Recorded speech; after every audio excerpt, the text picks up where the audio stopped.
Ladies and gentlemen, welcome. Before we get underway today, I'd like to take a brief moment to recognize the terrible loss of life that occurred just a few miles away from here last night. Our hearts and prayers are with the families and friends who lost loved ones last night, as well as the brave first responders who are still on the scene. I'd like to ask everyone to join us in a moment of silent prayer and reflection for the souls lost.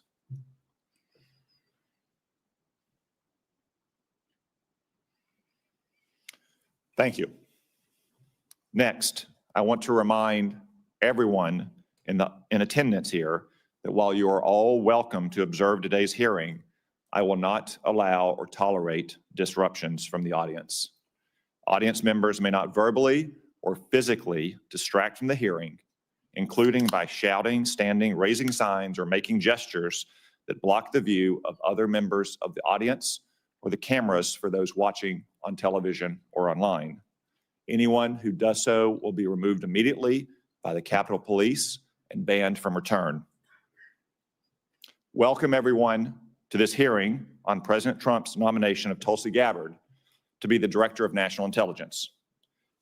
Ms. Gabbard, welcome to the Senate Intelligence Committee. I also want to welcome your family in attendance today, including your husband, Abraham, your mother, Carol, and your sister, Friendavin. I also want to acknowledge some very special friends of yours, Dakota Myers and Pat Payne, both Medal of Honor recipients. Gentlemen, on behalf of the grateful nation, I extend my deepest thanks to you and the heroes with whom you served.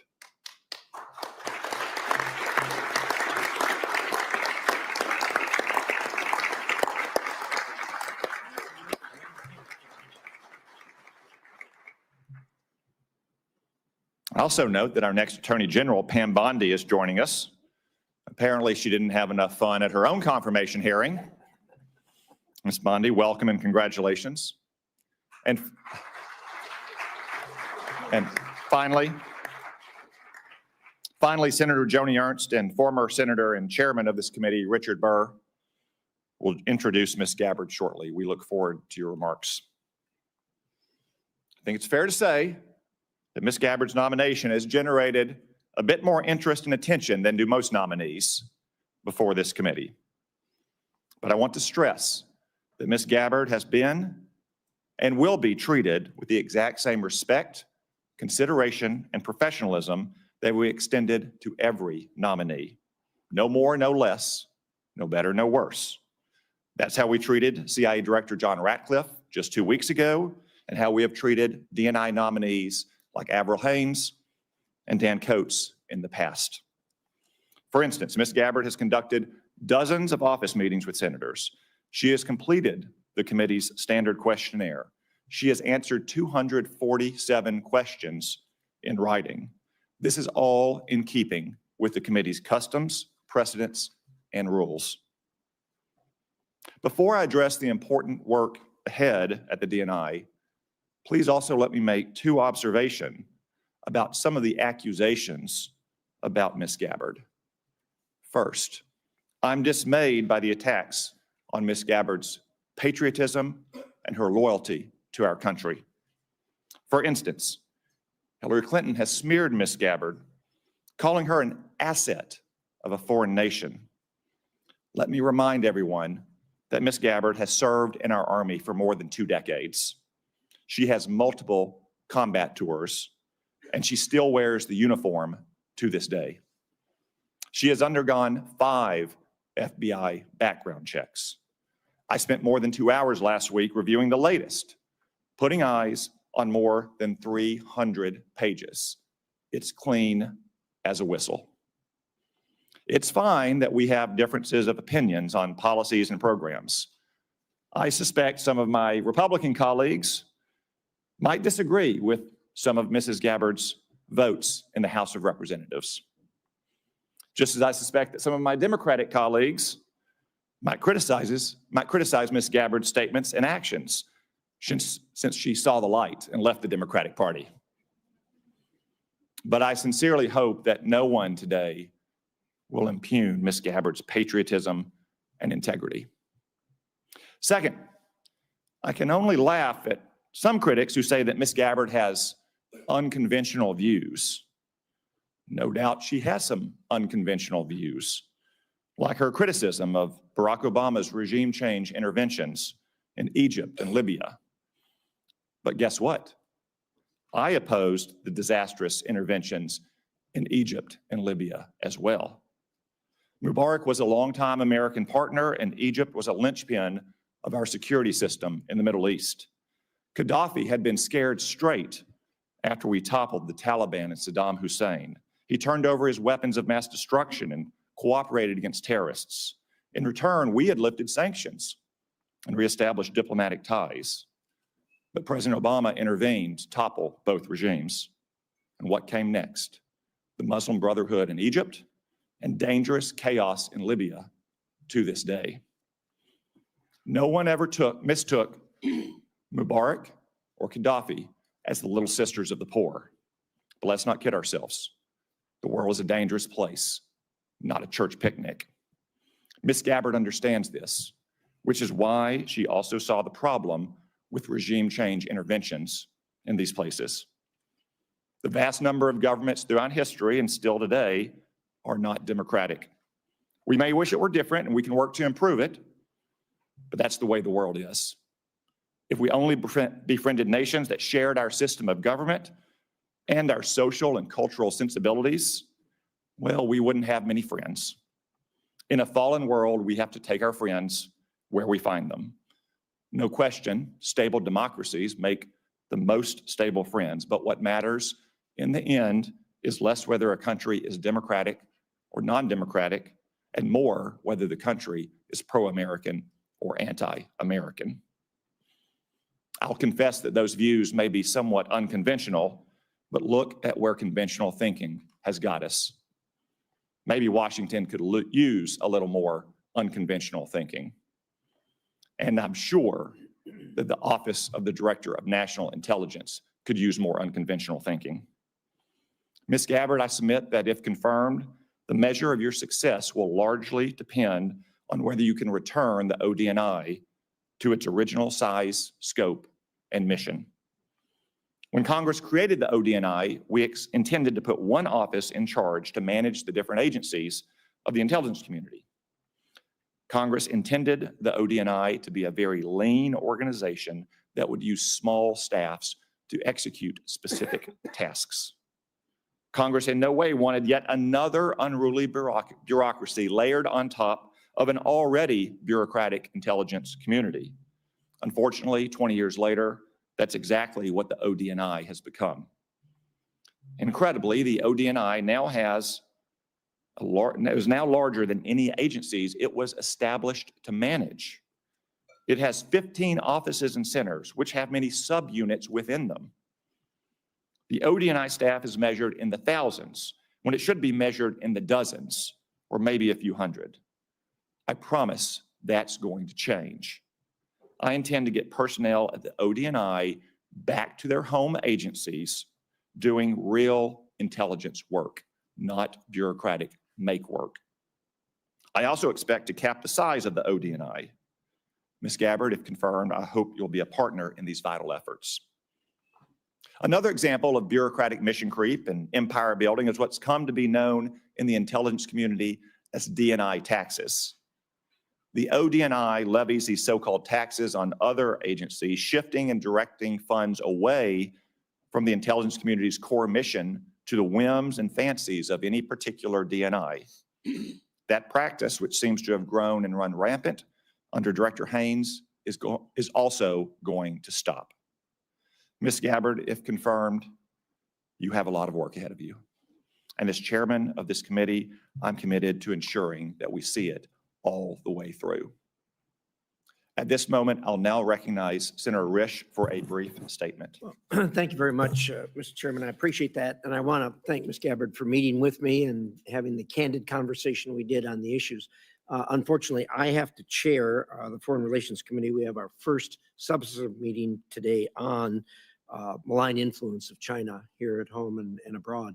So I'm not going to be able to stay for the hearing. I'm not going to get a chance to ask questions. However, we are going to have a closed session immediately following, and the questions I have trespass upon the security of a country, and as a result of that, they need to be done in a classified setting in any event. So if I beg indulgence to be excused to preside over the other committee, good luck. I know you'll do well. Thank you. You are excused. I was going to leave whether you excuse me or not, but thank you very much. I will now recognize the Vice Chairman, Senator Warner, for his opening remarks. Well, thank you, Mr. Chairman, and particularly thank your comments at the top. I've spent most of the morning at a National Airport. I know Senator Moran was there last night. It's a horrible tragedy. The victims' families are still being notified.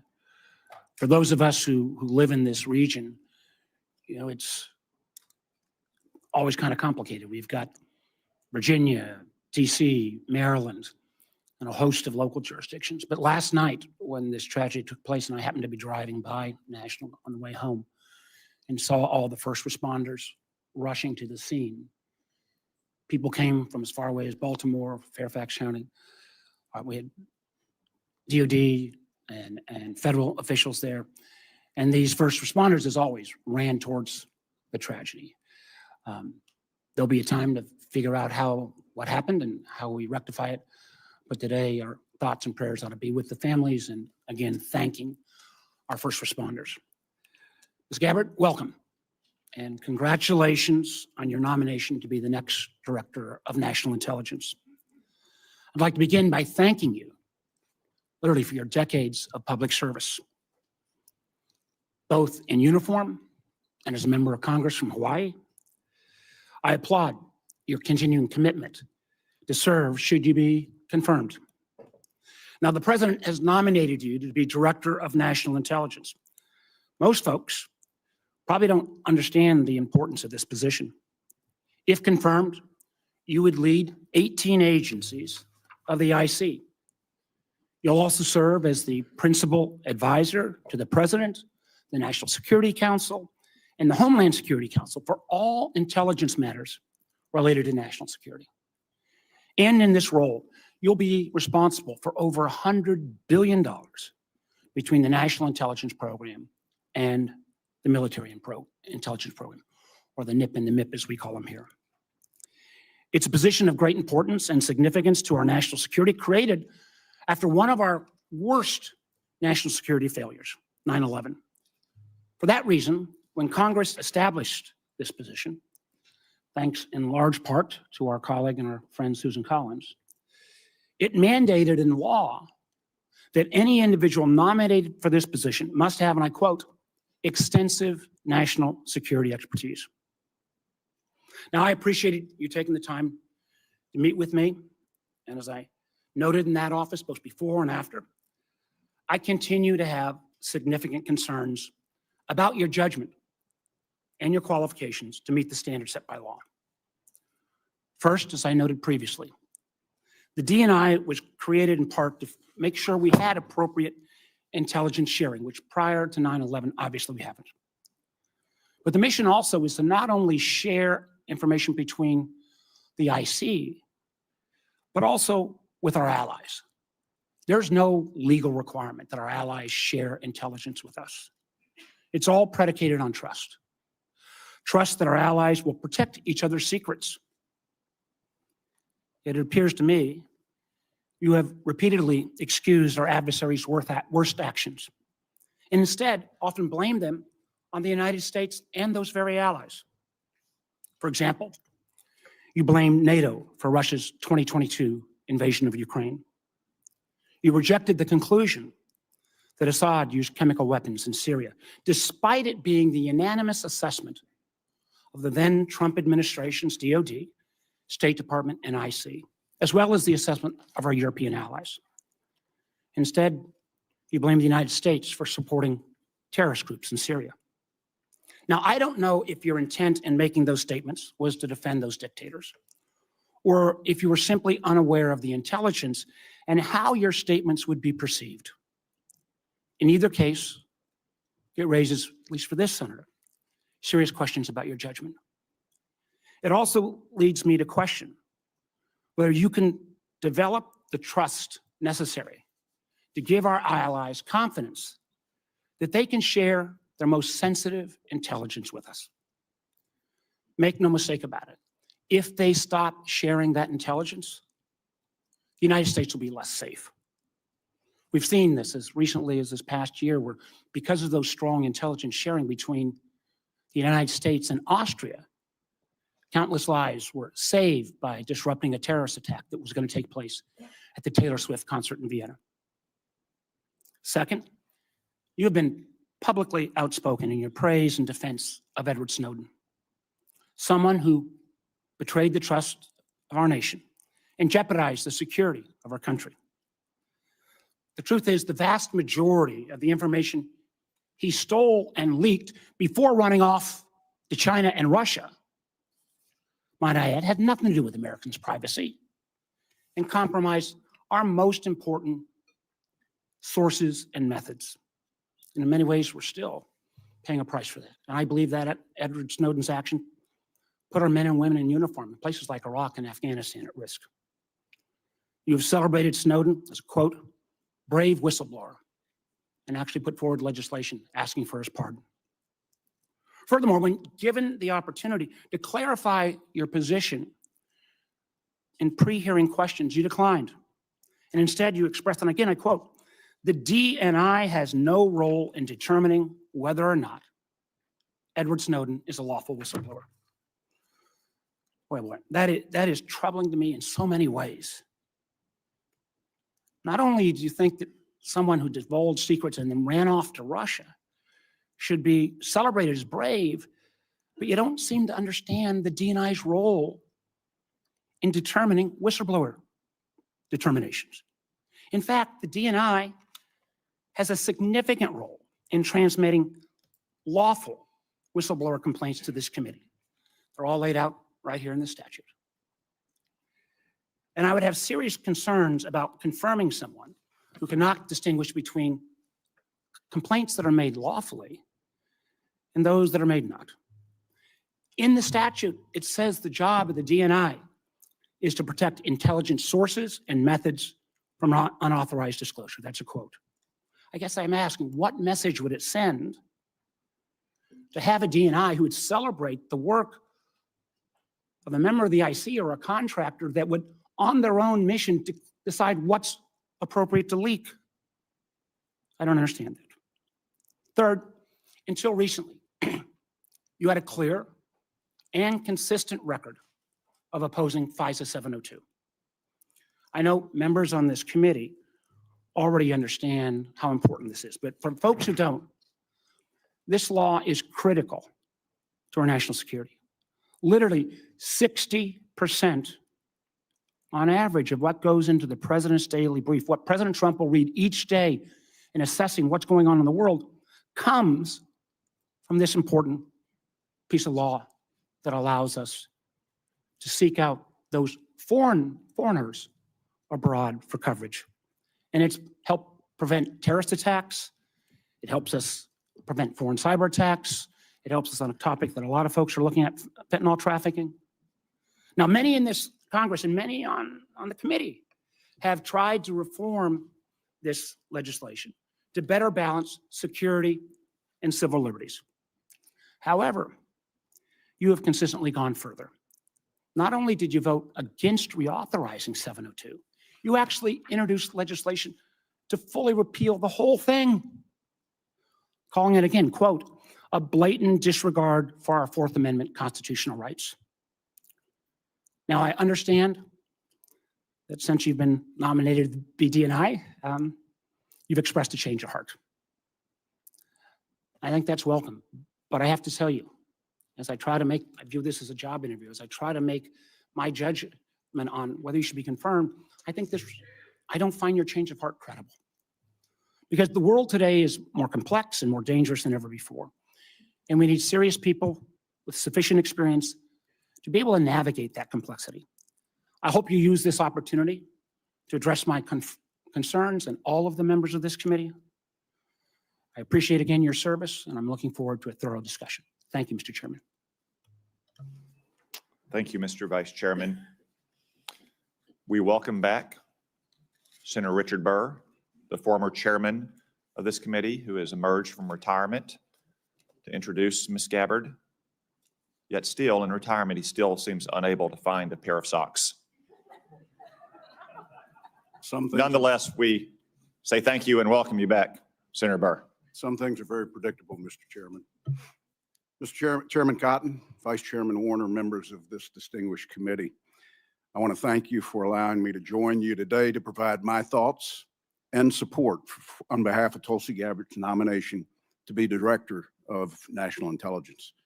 This is my first visit back to the Senate in slightly over 2 years. Permit me to say, from this side of the dais, you're not as intimidating as I thought when I was on your side of the dais. When I was chairman of this committee, Senator Warner and I stuck to a single refrain with our staff: follow the facts wherever they lead. Today, an anonymous person or group launching a campaign using rumors as sources and accusations as fact can drive the outcome of an election and of public opinion. I know it to be true. Remember, I sat in your chair for the Russia investigation, where we found much of the influence to be the result of fictitious narratives driven by Russia. Now, some of you may be wondering, why do I support Tulsi Gabbard and why am I here to introduce her as a nominee? I've experienced firsthand a coordinated attempt to influence this nominee's support in the United States Senate and with the American people.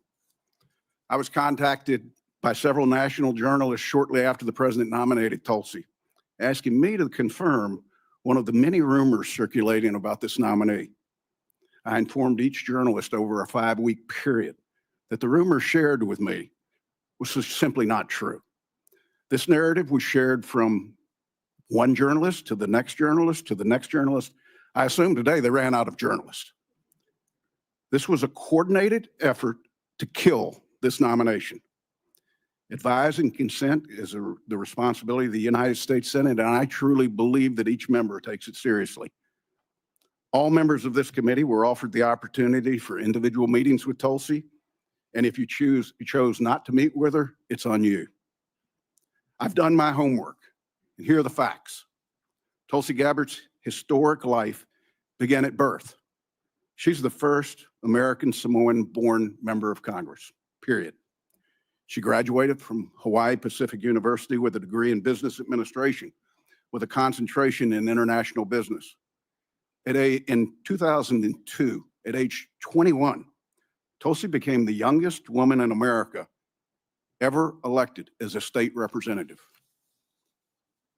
That was not enough. In 2003, she joined the Hawaii National Guard. When deployed, in her re-election, her opponent raised the issue, could you serve the people that elected you if in fact you were deployed? What did Tulsi do? She withdrew from her re-election campaign in order to continue to serve our country in the war on terror. This would not be the first or the last time Tulsi put her country above her career. After multiple deployments and serving in the Hawaii City Council, she was elected to the United States House of Representatives, where she served 4 terms. Throughout her political career, she maintained her military service either in the National Guard or the Army Reserve. Media stories and anonymous rumors have questioned her qualifications, her patriotism, and whether she can be trusted, just to name a few.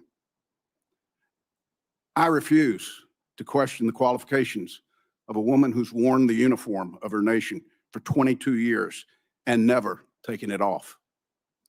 No fewer than 5 times has the Department of Defense reviewed her security clearance and extended it. Every single time. If Tulsi's guilty of anything, it's that since she was born, her views, opinions, and beliefs have evolved to reflect her life's experiences. Winston Churchill once said, those that never change their minds never change anything. She served her city, her state, her country while winning the support of the people she represented. She's fought in war, and yes, she's tried to stop wars. At the ripe age of 43, Tulsi has the life experiences that match or exceed most members of Congress. Tulsi was serving in uniform 3 years before some of us here today voted to create the Director of National Intelligence. Chairman Cotton, Vice Chairman Warner, members of the committee, it's my honor to support and to introduce to the committee Lieutenant Colonel Tulsi Gabbard. Thank you, Mr. Chairman. Thank you. Thank you, Senator Burr.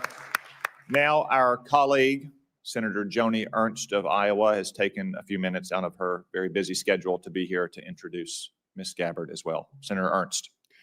Thank you, Chairman Cotton and Ranking Member Warner. And good morning to my distinguished colleagues.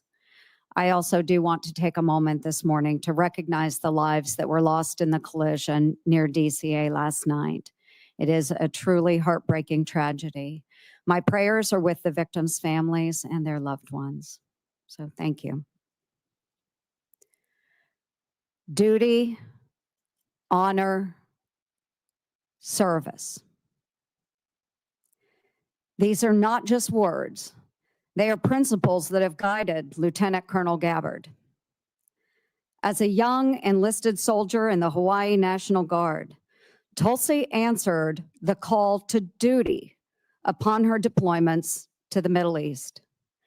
From graduating at the top of her class from the Accelerated Officer Candidate School at the Alabama Military Academy, the first woman to do so, to serving as the youngest member of Hawaii's legislature, she upheld honor while breaking barriers both in uniform and in her civilian leadership roles.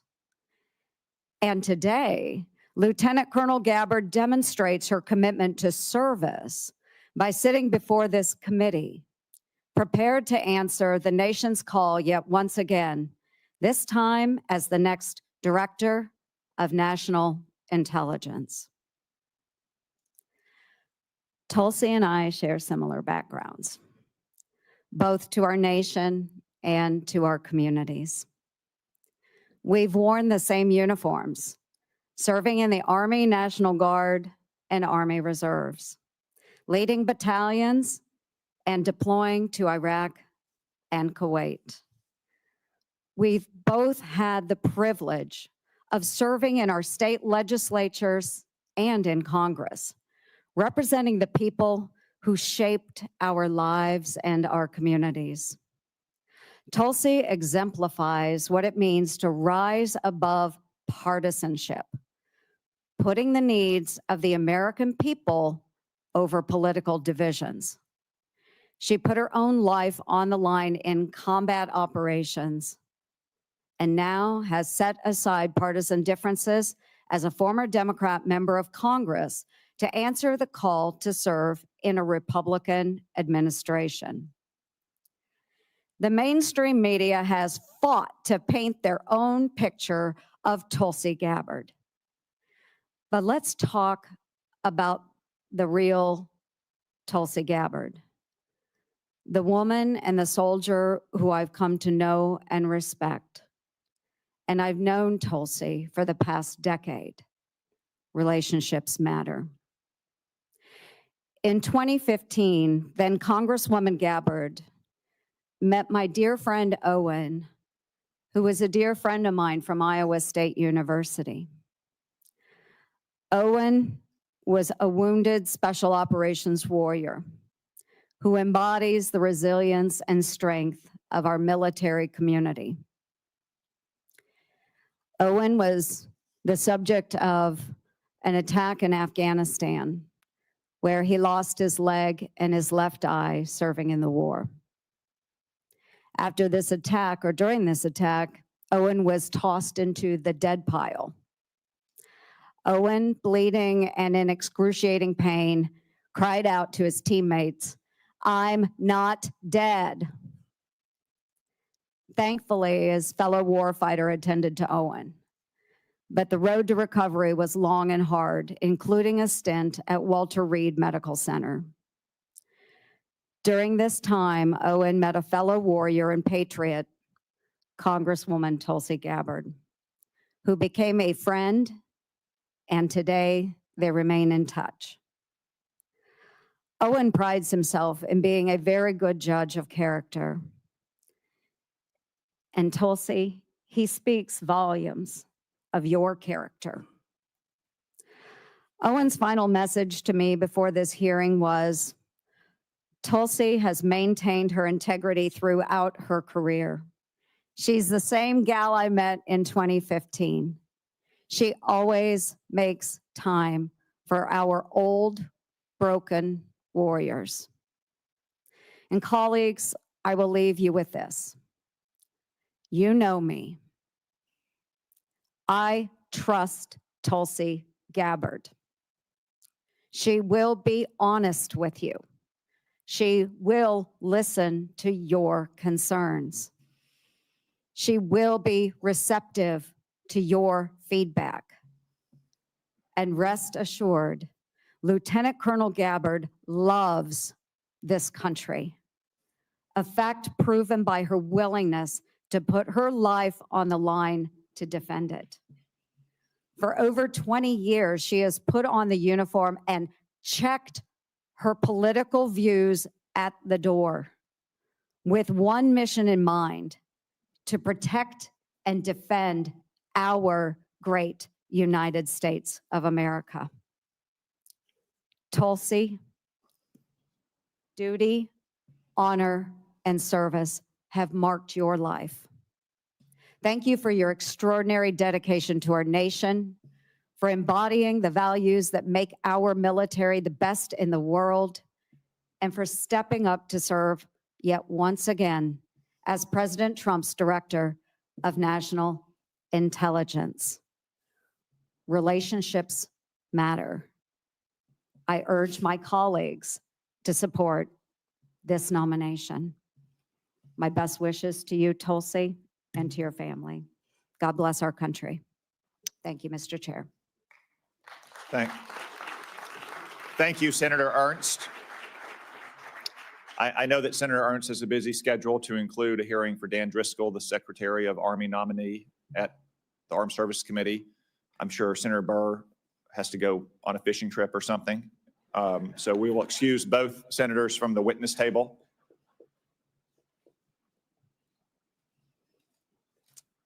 Ms. Gabbard, before we move to your opening statement, it is the custom of the committee to ask a series of obligatory questions to all nominees. First, do you swear or affirm to give this committee your full and truthful testimony? I do. Second, do you agree to appear before the committee here or in other venues when invited? Yes. Third, if confirmed, do you agree to send officials from your office to appear before the committee and designated staff when invited? Yes. Fourth, do you agree to provide documents or any materials requested by the committee in order for it to carry out its oversight and legislative responsibilities? I do. Fifth, will you ensure that your office and your staff provide such material to the committee when requested? Yes. Sixth, do you agree to inform and fully brief, to the fullest extent possible, all members of this committee on intelligence activities and covert actions rather than only the chairman and the vice chairman? Yes. Thank you for those answers, Ms. Gabbard. We now welcome the opportunity, finally, to hear from you in your own words. Thank you very much, Mr. Chairman. Before I begin, I too would like to start by offering my prayers and condolences to those who were killed in last night's horrific crash. Senator Warner, Senator Moran, our condolences and prayers are with you and all of your constituents. Again, Chairman Cotton and Vice Chairman Warner and all of the members of the committee, it's an honor to be here before you today.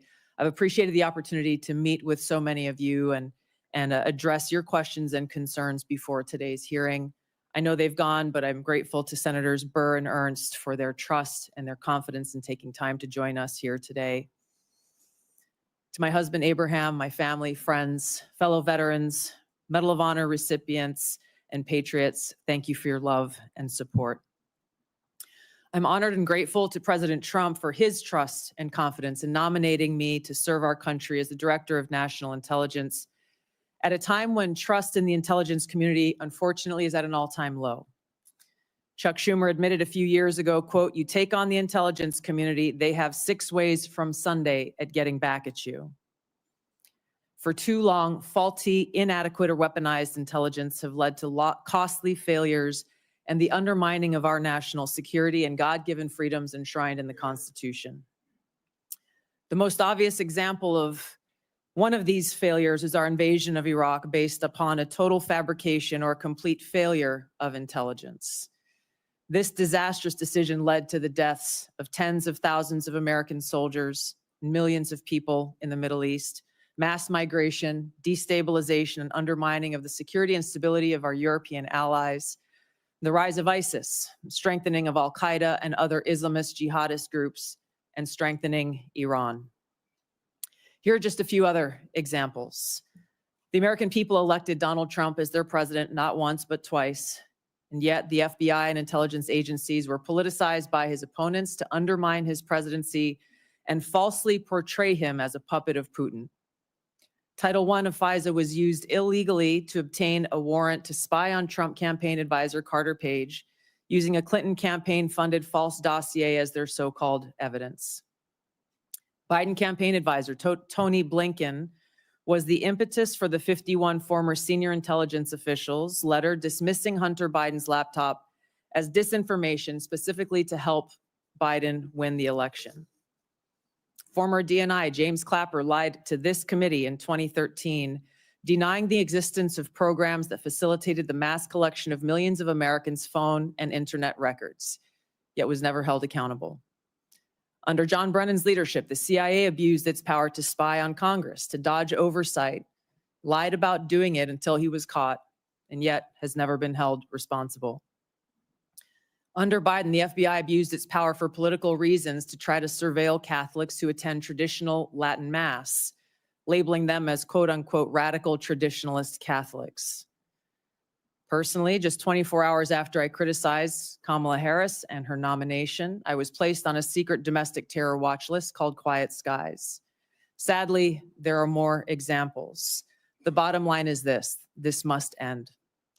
President Trump's re-election is a clear mandate from the American people to break this cycle of failure, end the weaponization and politicization of the intelligence community, and begin to restore trust in those who've been charged with the critical task of securing our nation. If confirmed as DNI, I will do my very best to fulfill this mandate and bring leadership to the intelligence community with a laser-like focus on our essential mission, ensuring the safety, security, and freedom of the American people.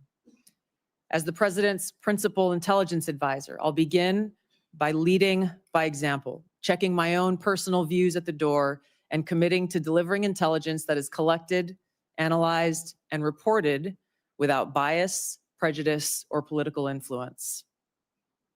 I enlisted in the Army because of the horrific terrorist attack on September 11th and volunteered to deploy to Iraq in 2005, where I served in a medical unit. After nearly 22 years in uniform with 3 combat deployments to the Middle East and Africa, I'm now a lieutenant colonel in the U.S. Army Reserve, where I serve as a battalion commander of soldiers in Oklahoma, Missouri, and Arkansas. I served in Congress for 8 years on the Homeland Security, Foreign Affairs, and Armed Services committees. And it's my experience in the military and in the halls of Congress that have given me a deep understanding of the complex challenges that our nation faces, in both roles engaging with world leaders, in both roles being privy to highly classified intelligence. So I know firsthand how essential accurate, unbiased, and timely intelligence is to the President, to Congress, and to our warfighters.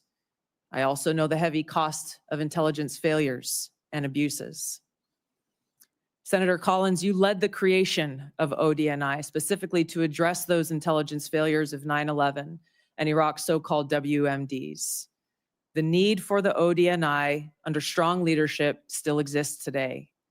If confirmed, I'll bring my experience and fresh eyes to leading the intelligence community.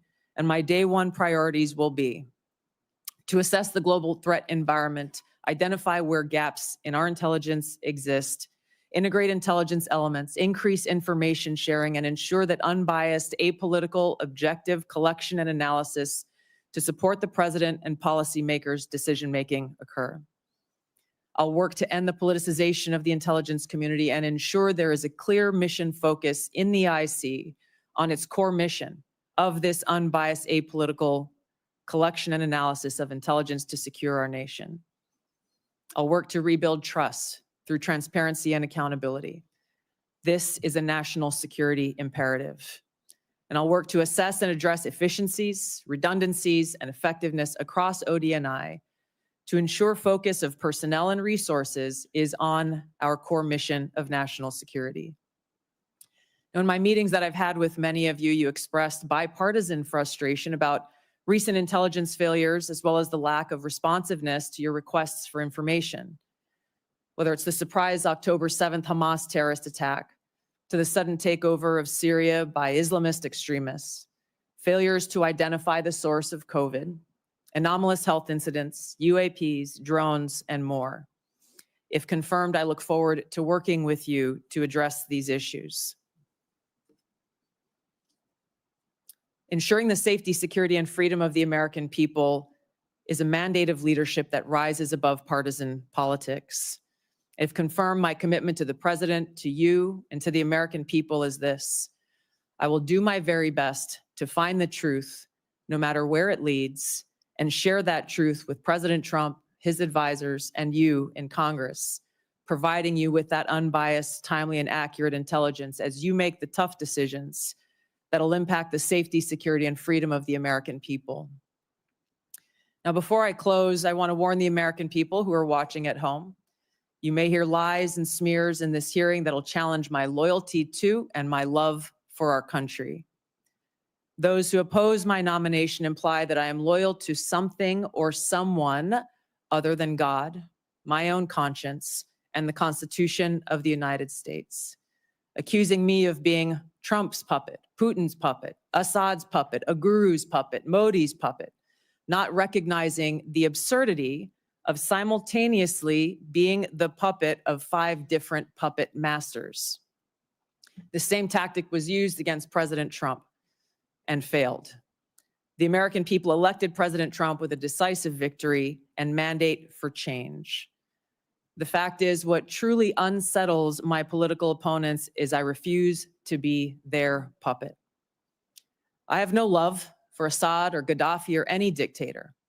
I just hate Al-Qaeda. I hate that we have leaders who cozy up to Islamist extremists, minimizing them to so-called rebels. As Jake Sullivan said to Hillary Clinton, quote, Al-Qaeda is on our side in Syria. Well, Syria is now controlled by an Al-Qaeda offshoot, HTS, led by an Islamist jihadist who danced in the streets on 9/11 and who was responsible for the killing of many American service members. Democrat senators in the past resorted to anti-Christian bigotry against some of President Trump's judicial nominees like Amy Coney Barrett and Brian Boucher. I condemn those actions as a Democrat in Congress at the time, as religious bigotry must be thoroughly condemned by all of us, no matter the religion.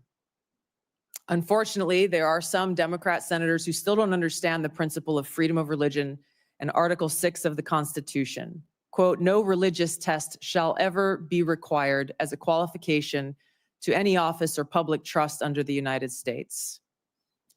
Unfortunately, they're once again using the religious bigotry card, but this time trying to foment religious bigotry against Hindus and Hinduism. If anyone is sincerely interested in knowing more about my own personal spiritual path of Hinduism, I welcome you to go to my account on X, where I'll share more on this topic.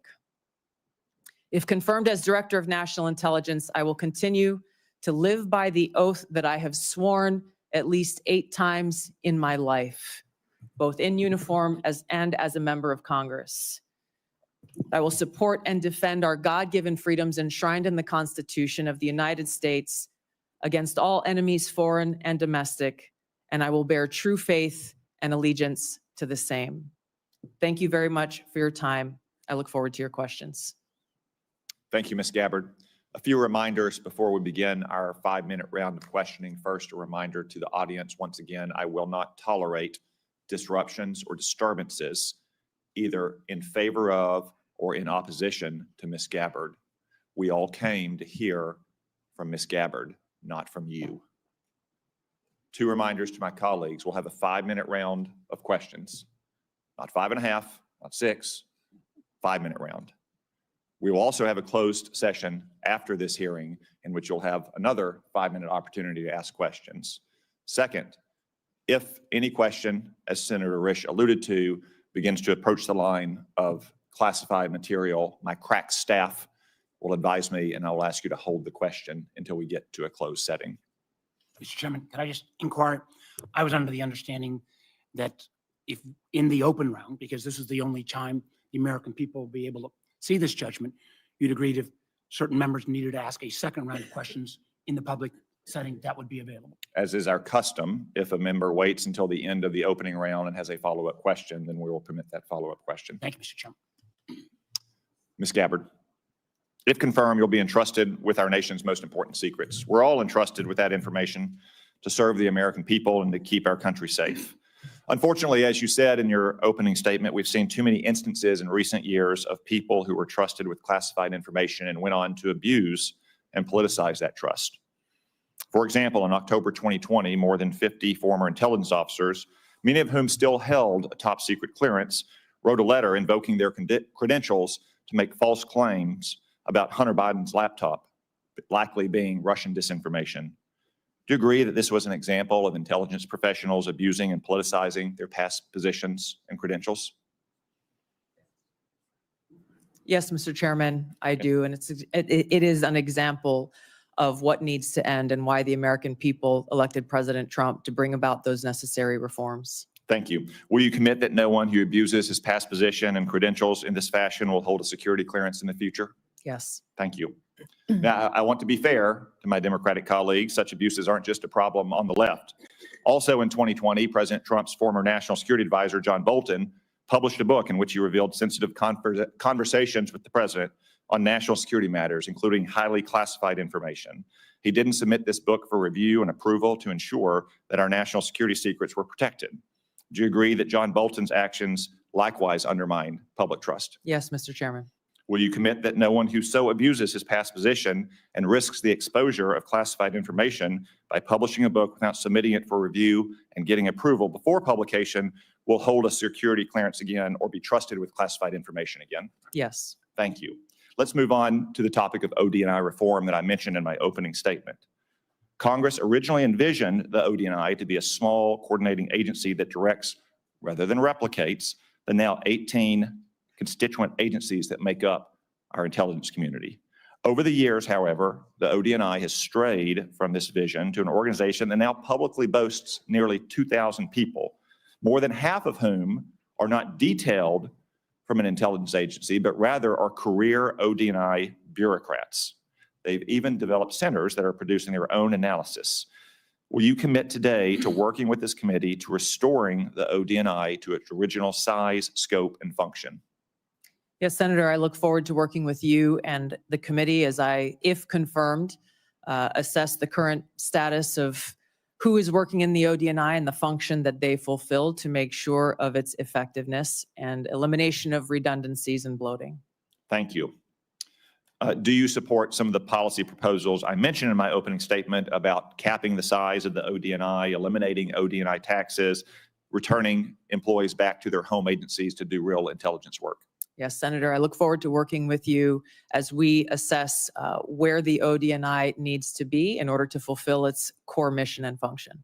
Thank you. And in your preparation for this hearing and this important responsibility, have you developed any thoughts that explains the mission creep and the empire building that we've seen at the OD&I in recent years? Yes, Senator, I've had the opportunity to review the history of the OD&I, to speak to Ambassador Negroponte, the first Director of National Intelligence, as well as others who have served in this position.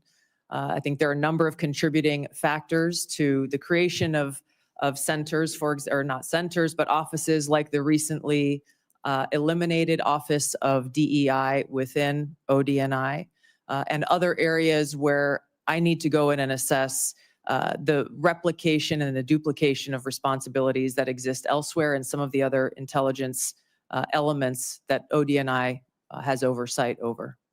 Thank you. Colleagues, I will lead by example and yield back 1 minute of my time and recognize the Vice Chair. Well, thank you, Mr. Chairman. That is a first. Ms. Gabbard, let me be clear, at least in my views. I salute your service to our country, but I have serious doubts about your judgment. And those are some of the areas that I want to pursue. First, until you are nominated by the president to be the DNI, you consistently praise the actions of Edward Snowden. Some who, I believe, jeopardized the security of our nation, and then, in an effort to flaunt that, fled to Russia. You even called Edward Snowden, and I quote here, a brave whistleblower. Every member of this committee supports the rights of legal whistleblowers. But Edward Snowden isn't a whistleblower. And in this case, I'm a lot closer to the chairman's words, where he said Snowden is, quote, an egotistical serial liar and traitor who, quote, deserves to rot in jail for the rest of his life. Ms. Gabbard, a simple yes or no question. Do you still think Edward Snowden is brave? Mr. Vice Chairman, Edward Snowden broke the law. I do not agree with or support with all of the information and intelligence that he released, nor the way in which he did it. There would have been opportunities for him to come to you on this committee or seek out the IG to release that information. The fact is, he also, even as he broke the law, released information that exposed egregious, illegal, and unconstitutional programs that are happening within our government. Excuse me, Ms. that Gabbard. led to serious reforms that Congress undertook. Chairman, we got 5 minutes. So I take your answer, and these are your quotes. Brave, please join my bipartisan legislation calling for charges to be dropped against him. Do you disagree that legislation was not appropriate? Do you believe he is brave or not? Yeah, Back those words? once again, Senator, Edward Snowden broke the law. He Ms. Gabbard, also I'm not released talking- we information agree that Edward Snowden that broke the law. exposed the United States Asking you a government's question whether illegal your programs. legislation and your words are still your beliefs. Yes or no, please. I'm making myself very clear. Edward Ma'am. Snowden broke the law. He released information about the United All right, States ma'am, I've government's got other issues to illegal raise. Ma'am, activities. I If I may just finish my thoughts, Senator. In this role that I've been nominated for, if confirmed as Director of National Intelligence, I will be responsible for protecting our nation's secrets. And I have Ma'am, 4 immediate I've steps asked for that I additional would time. take to Chairman. prevent another Snowden-like leak. ma'am, I would simply ask you again. I don't think you're going to answer. I agree with Tom Cotton. He's a traitor. You, for years, until you got chosen by President Trump, have celebrated this guy as brave. You've called for him to be pardoned, for his charges to be dropped. I cannot imagine a director of national intelligence that would say that kind of behavior is okay. How would we maintain the trust of the IC and the contractors who work for it? How would we maintain the trust of our Five Eye partners? I find it very troubling. Let me move to 702. I know other members are going to raise this.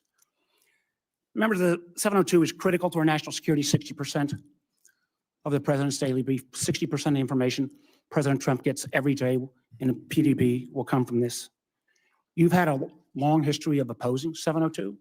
Many members of Congress have.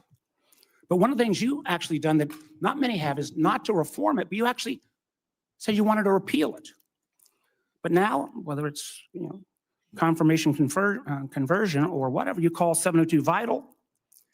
And I'm quoting, because of significant FISA reforms have been enacted since you left Congress. Ms. Gabbard, what are the reforms that have led you to now support 702? In the short time that I have, Senator, I will just note that my actions in legislation in Congress were done to draw attention to the egregious civil liberties violations that were occurring at that time. Ms. Gabbard, you Some said, of Ms. the- Gabbard, I ask you a question. Please give me the courtesy of responding. You said the reforms now make you support it. What can you cite? Which reforms? There are a number of reforms to In include the new getting bill, rid, in the new law, right? that all All right. of you and your Gabbard, Ms. wisdom. Gabbard, my time is getting short. But I got to just tell you, after the reforms were passed into law in April of 24, you went on Joe Rogan's podcast in May. The bill is now law. And you said, quote, "This bill took an already bad problem and made it many, many times worse." Again, in my mind, this is a question of judgment. 702 is critical. I appreciate this late conversion, but I'm not sure I buy it because you've had such a consistent position. Again, I know my colleague's going to raise these, but rather than standing up to dictators like Putin and Assad, you've sometimes amplified his talking points. I mean, I just do not understand how you can blame NATO for Putin's brutal invasion of Ukraine. And when Assad used chemical weapons against his own people, you didn't condemn him. I can go through all the quotes. You actually questioned Americans' intelligence. Now, you mentioned a lot about trust. And one of the things that I'm so proud on this committee is my friend Senator Burr said, we always follow the truth. I say on this committee, the most valuable work I do in this, and we have a bipartisan approach to intelligence. I think we have worked to try to keep the intelligence community and earn their trust, and frankly, earn the trust of the American people. But I respectfully, ma'am, I just don't believe on your judgment and credibility issues that this is the appropriate role that you should take going forward. Thank you, Mr. Chairman. Senator Collins. Thank you, Mr. Chairman.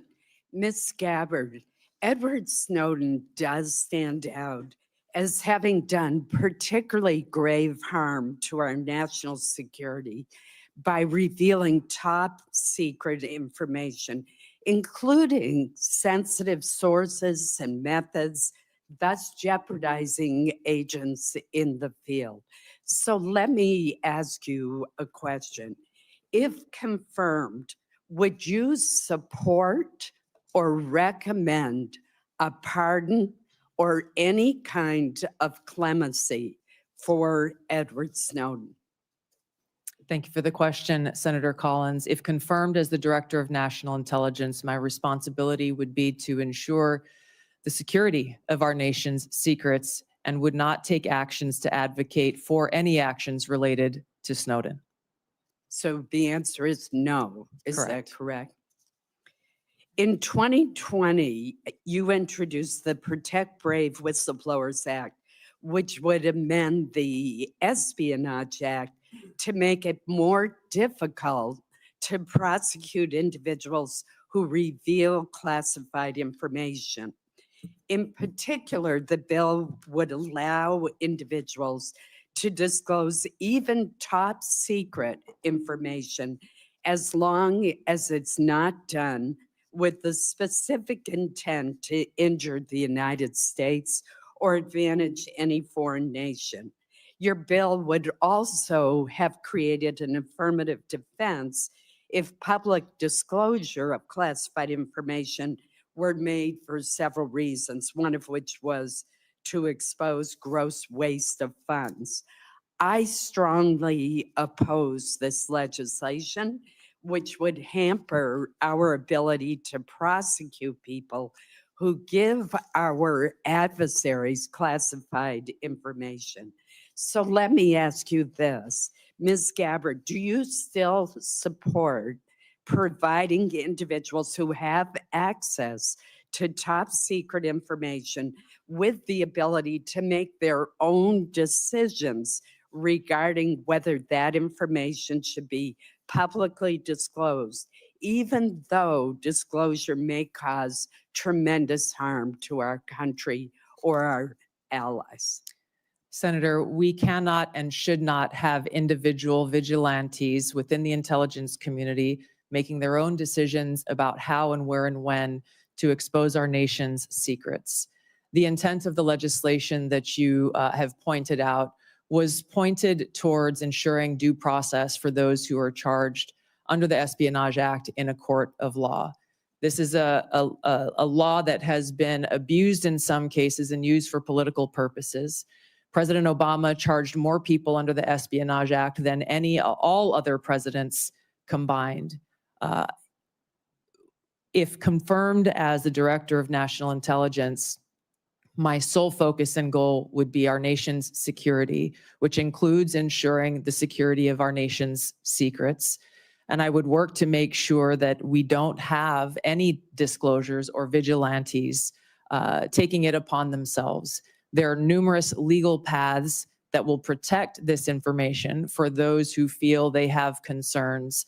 And I look forward to working with you and this committee on making sure that those protections are known by every single person in the workforce and effectively implemented. So you do not support allowing individuals to make their own decisions without authorization to disclose secret information, classified information? Yes, and I believe we have the legal structure in place for those who have concerns to address them. As you know, there has been speculation in the press that you met with Hezbollah, a terrorist organization affiliated with Iran. Have you ever knowingly met with any members, leaders, or affiliates of Hezbollah?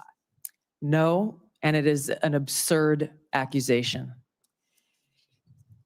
Let me ask you one final question in the short time we have left. With Hamas, ISIS-K, the Houthis, all the Iranian proxies in Syria and Iraq, Yemen, and Al-Qaeda all posing general resurgences in the Middle East, Africa, and Central Asia, I'm alarmed at the lack of focus by the IC on this threat to our safety. We don't want to have to call you back to this room after a terrorist attack and ask, how did the IC miss this? Great power competition, China, Russia, definitely pose threats to our country, but the terrorist threat is arguably the most imminent threat, according to former FBI Director Chris Wray. If confirmed, what would be your strategy to refocus the IC on the terrorist threat to our country and to Americans abroad? Thank you, Senator. I agree with your assessment, and this speaks to the need for the ODNI to exist, to redirect those resources, identifying the gaps in intelligence so that we are able to get ahead of these threats instead of coming around after the fact and trying to assess why did we not know about this sooner so that we could have taken action to prevent it. Thank you. Senator Wyden. Thank you very much, Mr. Chairman. Welcome, Ms. Gabbard. Thank you. I am going to try to get 4 questions in, so I'll be brief, and if you can reciprocate, that would be very much appreciated. We've been talking about Section 702, the Foreign Intelligence Surveillance Act, and I believe it's critical that the DNI support additional reforms to protect the privacy of law-abiding Americans. In your written response to committee questions, you wrote, and I quote, "Warrants should generally be required before an agency undertakes a U.S. person query of Section 702. Is this your current position?" Yes, it is, Senator. And as you'll note in that written response, I noted some exigent circumstances I with agree with which that. there may be other options. But I also want to make a note that a simple warrant requirement is ultimately going to be a policy decision that all of you will make. I would point to history, to some examples. Time is short. I'm glad you answered in line with your written answer that you support a warrant. Section 702 also involves a huge loophole now that was included recently that could allow the government to force anyone with access to a Wi-Fi router or cable box to secretly participate in the warrantless surveillance program. Do you support, as I do, eliminating this language? Senator, I would have to look more into that and assess, if confirmed, what the impacts of the implementation of the existing safeguards are, and come back to you in Congress as you look at reauthorization. It is a massive loophole, and I hope to hear after you've looked at it that you'll be supportive of my efforts. Let me turn now to the question of the Inspector General situation. Can the President of the United States refuse to fund the Inspector General for the intelligence community despite appropriations from Congress? And here I'd like a yes or no. Senator, I don't know about the legal authorities, but I understand the essential role that the inspectors general play. And if confirmed, look forward to empowering our Inspector General to fulfill their responsibility. Good, because Congress either has the power of the purse or it doesn't. And I think in your answer to me, you recognize that you have an independent obligation to follow the law. I think that's a constructive answer. Let me turn now to the matter of spying on journalists. You wrote in your response to the committee questions that you support the Biden administration Department of Justice's policy restricting the collection of reporters' records, and you called for the codification of those restrictions. Will you reconfirm that position this morning? I believe strongly in the First Amendment, which protects a free press. So you will, in effect, say that you will continue to support the Biden administration policy to protect journalists? I'm not familiar with the specific Biden administration policy, but I believe strongly in the defense of the First Amendment. It is a policy that restricts the collection of reporters' records, and you have called for the codification of those records. So I am going to accept that you're not changing your position, and I appreciate it. I got time, I think, for one more question. While you were in Congress, you introduced legislation prohibiting the government from mandating that Americans' phones or apps include mechanisms to allow the government to bypass encryption or other privacy technology. In your written responses to the committee questions, you reconfirmed your opposition to these mandates. Is that still your position? Yes, these back doors lead down a dangerous path that can undermine Americans' Fourth Amendment rights and civil liberties. You are being very helpful by moving so quickly. Let me turn to whistleblowers. You wrote in your response that whistleblowers must have clear, protected channels to report concerns, including the unauthorized transmittal of classified information to appropriate entities such as members of Congress. Do you agree that IC whistleblowers must have a clear path to this committee and that they don't need permission from agencies to talk to us? That's a yes or no. Senator, the answer is clearly yes. I would like to state a few other actions I would take if confirmed as Director of National Intelligence.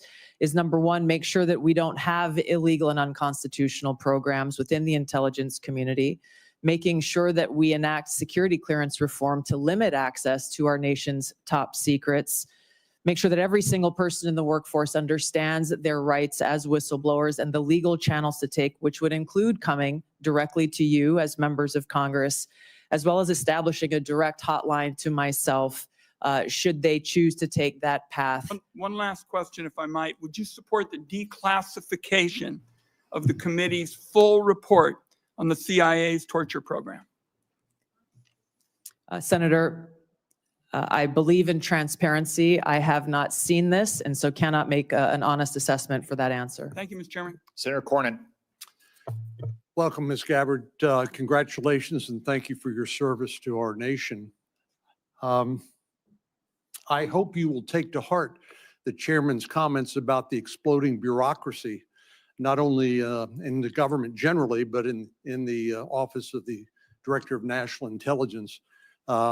This is a critical role to be played, but unfortunately that role is not made easier or more effective by such a large, unwieldy bureaucracy.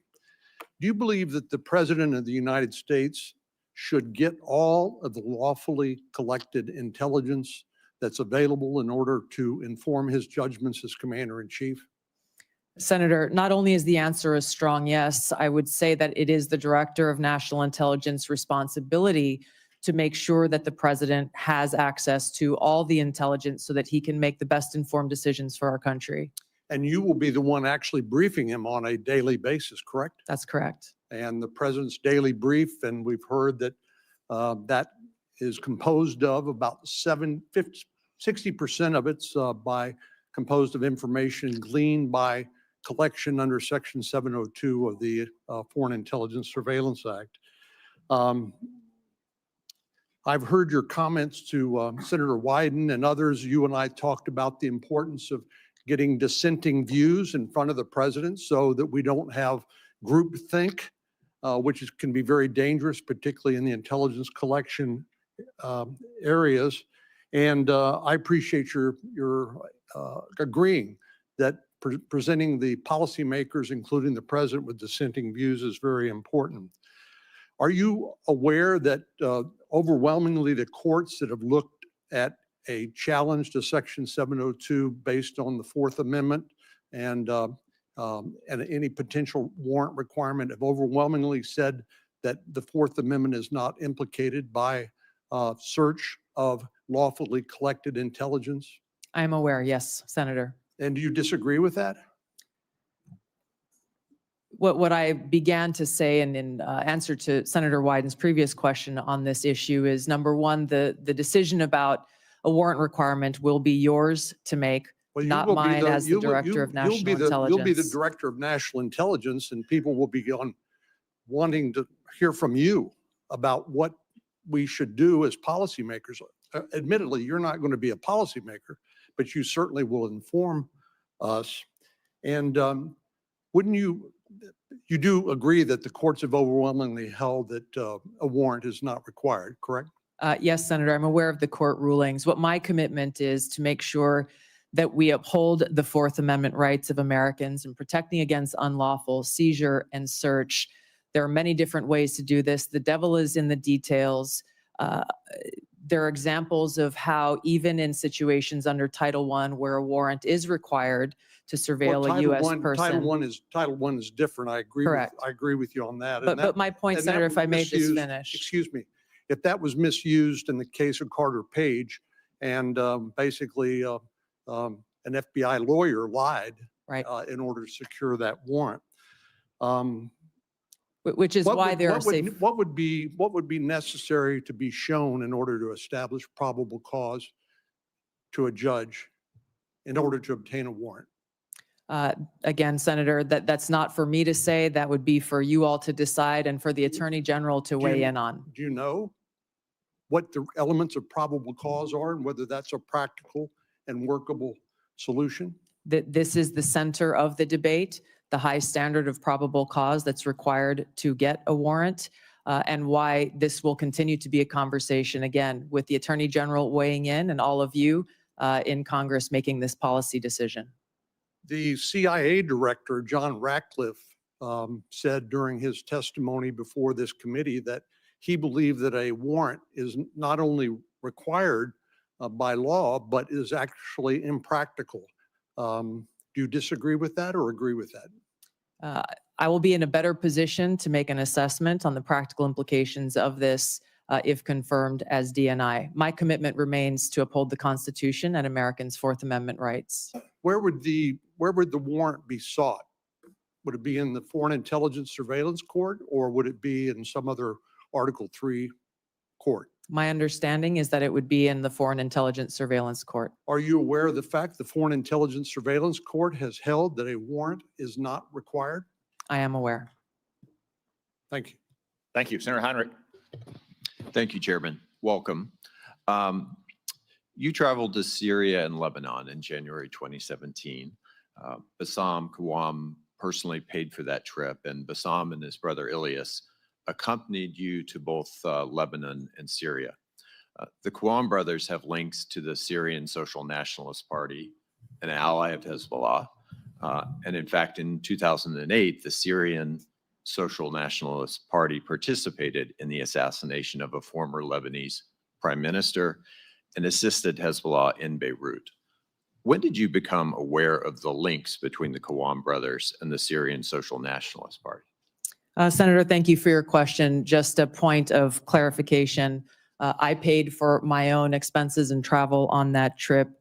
I was not aware of any accusations of these two Lebanese Americans associations until after the trip occurred. And I that's point- when you reimbursed?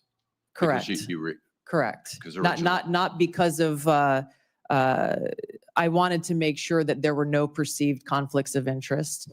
I addressed this specific question to these Lebanese Americans who had organized the trip, and they vehemently denied any associations with that group. There is not a great deal in the public record about what you and Syrian dictator Bashar al-Assad discussed for so long in January of 2017. And I think there's a great deal of interest from the American people about what was discussed in that meeting.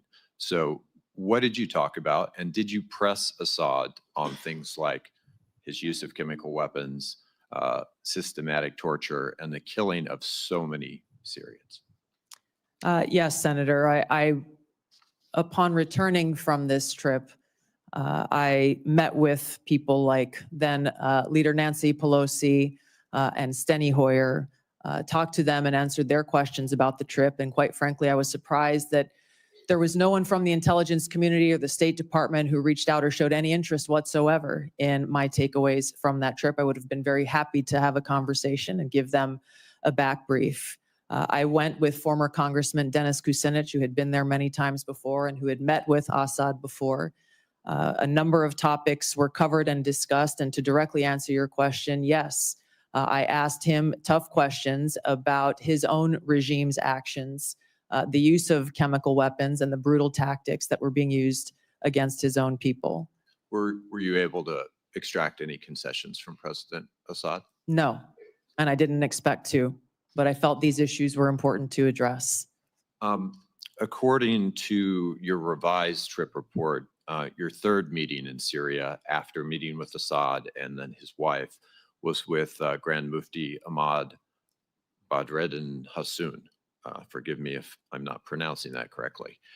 In an October 2011 speech, the Grand Mufti warned the US and Europe that we will prepare suicide bombers who are already in your countries if you bomb Syria or Lebanon. What was the goal, or what did you accomplish by meeting with Grand Mufti? Yes, Senator, before going on the trip and during my time both in Syria and Lebanon, I made it a point to meet with different religious leaders, both Muslim leaders as well as various Christian and Catholic leaders who were there in the region.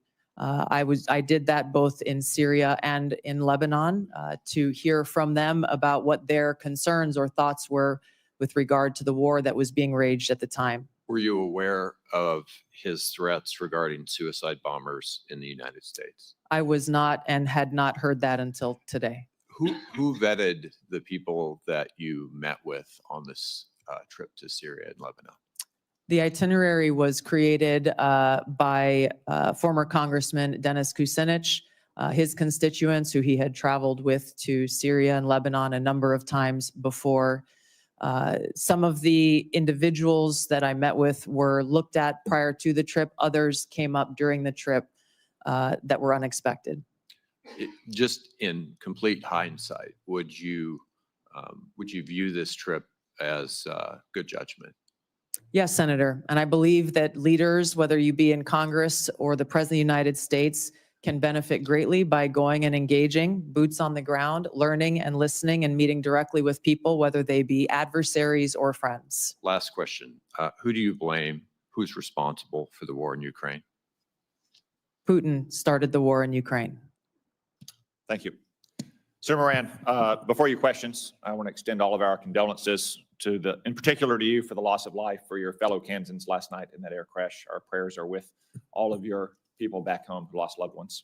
Thank you, Mr. Chairman. So many people here and throughout the halls of Congress have been very kind and expressing their condolences, and I appreciate you saying this in this setting just now. Lieutenant Colonel Gabbard, you were asked in your questionnaire about your priorities, and you listed Iran and Hamas and Hezbollah and North Korea. You also mentioned Russia, but the only thing you said about Russia in fully explaining why it's a priority is ending the war with Russia. When you talk about Russia, what are your fears or policy priorities beyond ending the war? How do you see Russia as a threat to the United States? Senator, if confirmed as the Director of National Intelligence, it will be paramount for me to assess where our intelligence gaps may exist so that I can provide the President and all of you with the most accurate full picture of that threat assessment to directly answer your questions. I think that it is a complex environment. Russia remains a strategic competitor. There are a number of concerns that have to do with their nuclear weapons, as well as how the decisions and policies that are being made by this body and by the President will impact our own national security, which is my foremost concern. I want to make certain that in no way does Russia get a pass in either your mind or your heart, or in any policy recommendation you would make or not make. Senator, I'm offended by the question because my sole focus, commitment, and responsibility is about our own nation, our own security, and the interests of the American people. In carrying out the responsibilities of the Director of National Intelligence, if confirmed, no country, group, or individual will get a pass in my fulfilling that responsibility of providing that full intelligence picture so that you all can make the best informed policy decisions for the safety, security, and freedom of the American people. You have my commitment to be completely objective, unbiased, and apolitical. And I hope you understand my commitment to our country's interest. I absolutely do. You have answered my question in the manner in which I wanted to hear, that you will do this in an objective manner, provide the information necessary, and that Russia, if it's a threat, you will tell us so and tell us the details of that threat. Yes, Senator. How would you restructure the national intelligence priority framework to better align with President Trump's national security goals? Senator, this is a discussion, if confirmed, I look forward to having with the President and his national security advisor, again, based on the threat assessment and based on the President's priorities. He has spoken about a number of different priorities in different parts of the world. I would work with them on that national intelligence priorities framework, which will serve as the foundation for the intelligence elements under ODNI. Any recommendations that you have in mind to make to President Trump in that regard? I want to make sure that any recommendations that I make to the President are fully informed. From where I sit now, I don't believe that I can make those recommendations. I take that responsibility seriously and wouldn't want to shortchange him without first doing the due diligence and work to make sure my recommendations are well-founded. How will you, Lieutenant Colonel, as the DNI, if confirmed, meet the objectivity and political neutrality requirements to ensure that you're telling the White House what they need to hear and not what they want to hear? A follow-up to that is, how will you handle conflicting intelligence reports from the various members of the intelligence community and present a broad intelligence picture to the President? Yeah, thank you for the question, Senator. I hope that you have confidence in my ability to extract politics from what my role will be as Director of National Intelligence, because it's something I've done for almost 22 years now of wearing the uniform, both serving in the National Guard and the Army Reserve, even while holding political office. There is a brick wall between the two, and I have fulfilled that obligation in uniform, as I will as Director of National Intelligence if confirmed. I think the President, I know the President values hearing a lot of different views, and I would make sure that in the intelligence community's responsibilities, that dissenting views are not only allowed, but encouraged, and where they present themselves, make sure that the President and you as policymakers are aware so that you can make your best informed decision. Would you agree with me that bias and prejudice, if it exists any place, exists in both sides of an issue, both partisan sides of this place called Washington, D.C., and the goal, the effort that you will make is to make certain that all the information is presented in a nonpartisan, direct, and manner based upon the facts as known. Yes, Senator, I agree, and you have my commitment. This is essential for the American people and all of you to have faith and trust in the intelligence products that are being delivered. One of the greatest challenges is knowing who's telling us the truth. And we need a DNI who tells the truth. True? Yes, I have a long record of speaking truth to power and would continue that commitment if confirmed in this role. Thank you. Thank you, Senator Moran. Senator King. Thank you, Mr. Chairman. And Ms. Gabbard, I certainly want to applaud and express my appreciation for your service, both in the military and in the Congress. Two very challenging jobs. And I want to thank you for that. I noted that Edward Snowden was in Hawaii, of all places, for a year and a half before he fled to Hong Kong and then on to Russia. Did you ever meet him or have any contact with him during that period, or subsequently with telephone calls, emails, Zooms, contact with he or his lawyers? No, Senator, not at any time have I had contact with Edward Snowden. And you introduced a bill in 2020 that was essentially a pardon. It basically said all charges should be dropped. You had a lot of whereases in that bill. Where did the factual basis for those whereas clauses come from? Senator, if I recall, in that bill, it came from publicly available information. I see. And were you aware that there was a bipartisan committee report from the House Intelligence Committee in 2016 on Snowden's activities? I don't recall specifically at that time, but I am aware of that committee's report and executive summary that was reported publicly. I did not have access to the classified report that summary was based on. Did you read that report prior to filing your bill in 2020? Senator, I don't recall specifically. I remember reading a lot of materials prior to filing that bill. Well, the bipartisan committee report, the first item, Edward Snowden perpetrated the largest and most damaging public release of classified information in U.S. intelligence history. Goes on to say Snowden caused tremendous damage to national security, and the vast majority of the documents he stole have nothing to do with programs impacting individual privacy. But you don't recall ever seeing the work of that committee? I'm aware of those conclusions drawn. You're aware Edward now. Snowden. Were you aware at the time? Yes, I was, Senator. And- Edward Snowden broke the law. There's no question about that. He should not have released all of that information that caused that harm. How There's many no question documents- about that. How many documents did he release? I know that he took over 1 million documents. I don't know specifically how many of those million he specifically released. Well, you stated very unequivocally today, Snowden broke the law, but you introduced a bill in Congress along with Congressman Matt Gaetz to essentially pardon him. So That- he broke the law, but it wasn't all that serious. Is that what you thought in 2020? I take very seriously upholding our Constitution and have sworn an oath to support and defend that Constitution over 8 times in my life. My statements in the past have been reflective of the egregious and illegal programs that were exposed in that leak. But you ignore the vast majority, as the committee found, bipartisan. I think Devin Nunes was the chair, Adam Schiff was the vice chair.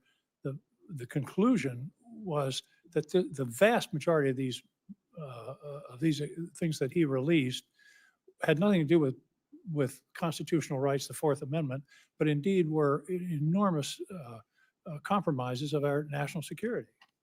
You didn't Senator, seem I worried about- focused on raising concerns around egregious, illegal, and unconstitutional programs that our government was conducting that clearly violated Americans' Fourth Amendment rights. I think the most important thing that I hope all of you find to be relevant here is that if confirmed as Director of National Intelligence, I would take seriously the responsibility to protect our nation's secrets, just as I have for almost 20 years of holding a security clearance of some sort myself, either secret or top secret, and have never once violated the responsibility and privilege that comes with holding that clearance, So- and have a specific action plan in place to make sure that there is not another Snowden-type leak in the future. I think you testified that you never saw the classified version of this report. That's correct. On page 22 of the report, there's a heading that's not classified that says What damage did Snowden cause? And then there's a lot of redacted material. Did that not raise a red flag for you? Or do you not recall Edward seeing Snowden that? broke the law. Like I said, I did not that have, in it? I did not have access to that classified. Did you seek access to it? I believe so, yes. This was quite some time ago. But you still introduced your bill to essentially. give I it take apart. very seriously the protection of American civil liberties and our Fourth Amendment rights. If confirmed as Director of National Intelligence, I'd make sure that there is no further Snowden-type leak in the future, and that those who have concerns have legal channels to raise those concerns so that we don't violate and release our nation's secrets. There are about 20 Thank you, countries in the Senator world King. that don't. Senator King, time has expired. Senator Langford. Tulsi, it's good to see you again. Thanks for the time. Thank you. That we got a chance to be able to spend together, to be able to talk through a lot of these issues. Thanks for your service to the country, both in Congress, though you were in the wrong party at the time, and your service to the country through your service there, including in my great state in Oklahoma, that you had the opportunity to be able to serve there. I want to give an opportunity for you to be able to answer a few things on it, and I want to set some context. There's been a lot of questions about 702 and about Edward Snowden, and it may seem like this is repetitive to be able to come through it, but there are thousands of intelligence employees and folks that they have also taken an oath to the country and to the Constitution. They serve our country every day. They're the folks that don't have a uniform on, that no one ever says thank you to them, and no one ever buys them lunch because people don't know who they are. But they every day put their lives on the line, and they work very hard to be able to protect Americans. And when Edward Snowden got mad at his employer that he didn't get the promotion that he wanted and started harvesting information, and then found some things that he didn't like on it, and then kept going, and then released them to media and went to China, and then went from China to Russia and became a Russian citizen, and continued to be able to layer out intelligence unrelated to the civil liberties of any American, and then said, I have more and I can release them at any time I want. They don't see him as brave. They see him as a traitor. And the concern among so many here, and I think what a lot of the folks in the intelligence community that you'd have the responsibility to oversight is, they want to hear that you also believe the same thing, that not just he broke the law, but that he's a traitor, because they don't want that to ever happen again. And all the sources that they had, that they trusted and that trusted them, now their lives were at risk. And all the programs that they had that were determined lawful all collapsed, and that intelligence then was gone, and the president didn't have access to a lot of information for decision making. So this is a big deal to everybody here, because it's a big deal to everybody that you'll also oversee in that role as well. And so it's helpful for them to be able to hear your heart on this. So was Edward Snowden a traitor? Senator, my heart is with my commitment to our Constitution and our nation's security. Ours too. Thank you. Yeah. I have shown throughout my almost 22 years of service in the military, as well as my time in Congress, how seriously I take the privilege of having access to classified information and our nation's secrets. And that's why I'm committed, if confirmed as Director of National Intelligence, to join you in making sure that there is no future Snowden-type leak. And I would do so by taking 4 specific actions.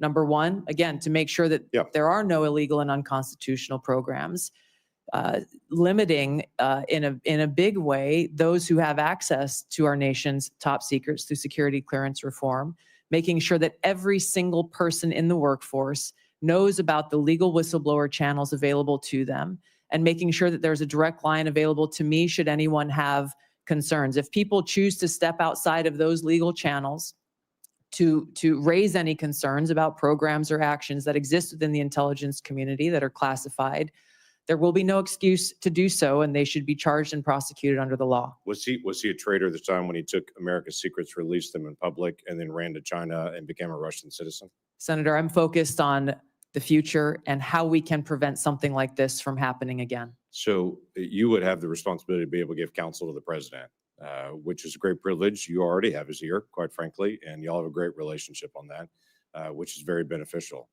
But when President Trump chose to take the strike on Soleimani, he was also at that same time going through an impeachment in the House.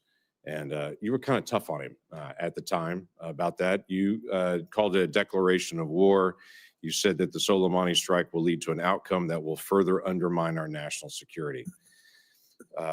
As a member of Congress, I also take seriously declaration of war and our responsibility in that. He was acting in a way that he came out and the intelligence gave that Soleimani was in the process of preparing a strike on American citizens and those folks that were in the field at the time. I guess the question that I have is, the ODNI will sit with the president, will provide options to the president and say, here are the options that you could take. Would you have presented a Soleimani strike at that time, looking back at it now in retrospect and saying this is an option you could take and here's how to be able to do it? Yeah, thank you, Senator. It's an important question. If confirmed as Director of National Intelligence, I would make sure that the president has all of the objective analysis and intelligence reporting so that he can make that best informed decision, including all of the options and actions that he has available to him, which should exist alongside an assessment of what the possible repercussions or responses to those actions may be. My own personal views have no place in that assessment and that providing to the president and his advisors with all of those options available. Thank you, Senator Langford. Senator Bennett. Thank you, Mr. Chairman. I would like to repeat my colleague's question to you. Thank you for being here. To answer these questions and for your service. Was Edward Snowden a traitor to the United States of America? Senator, I will also repeat my answer. He broke the law. You said earlier that you were offended by a question that my colleague from Kansas asked, which I think was his duty as somebody on this committee to fulfill his responsibility to advise and consent. We are not here to be a rubber stamp for the President of the United States. So let me ask you again, do you believe, as the chairman of this committee believes, as the vast majority of members of our intelligence agencies believe, that Edward Snowden was a traitor to the United States of America? Senator, if confirmed as Director of National Intelligence, I will work with you to make sure that there is not another Snowden-like leak. Media. It's not a moment to propagate theories, conspiracy theories, or attacks on journalism in the United States. This is when you need to answer the questions of the people whose votes you're asking for to be confirmed as the chief intelligence officer of this nation. As my colleague said, this is not about you. It's about the people that serve the intelligence agencies of the United States.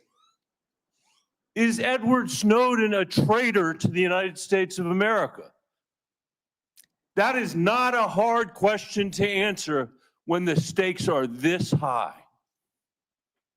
Senator, as someone who has your served answer, in yes uniform, or no, is Edward Snowden a traitor to the United States of America?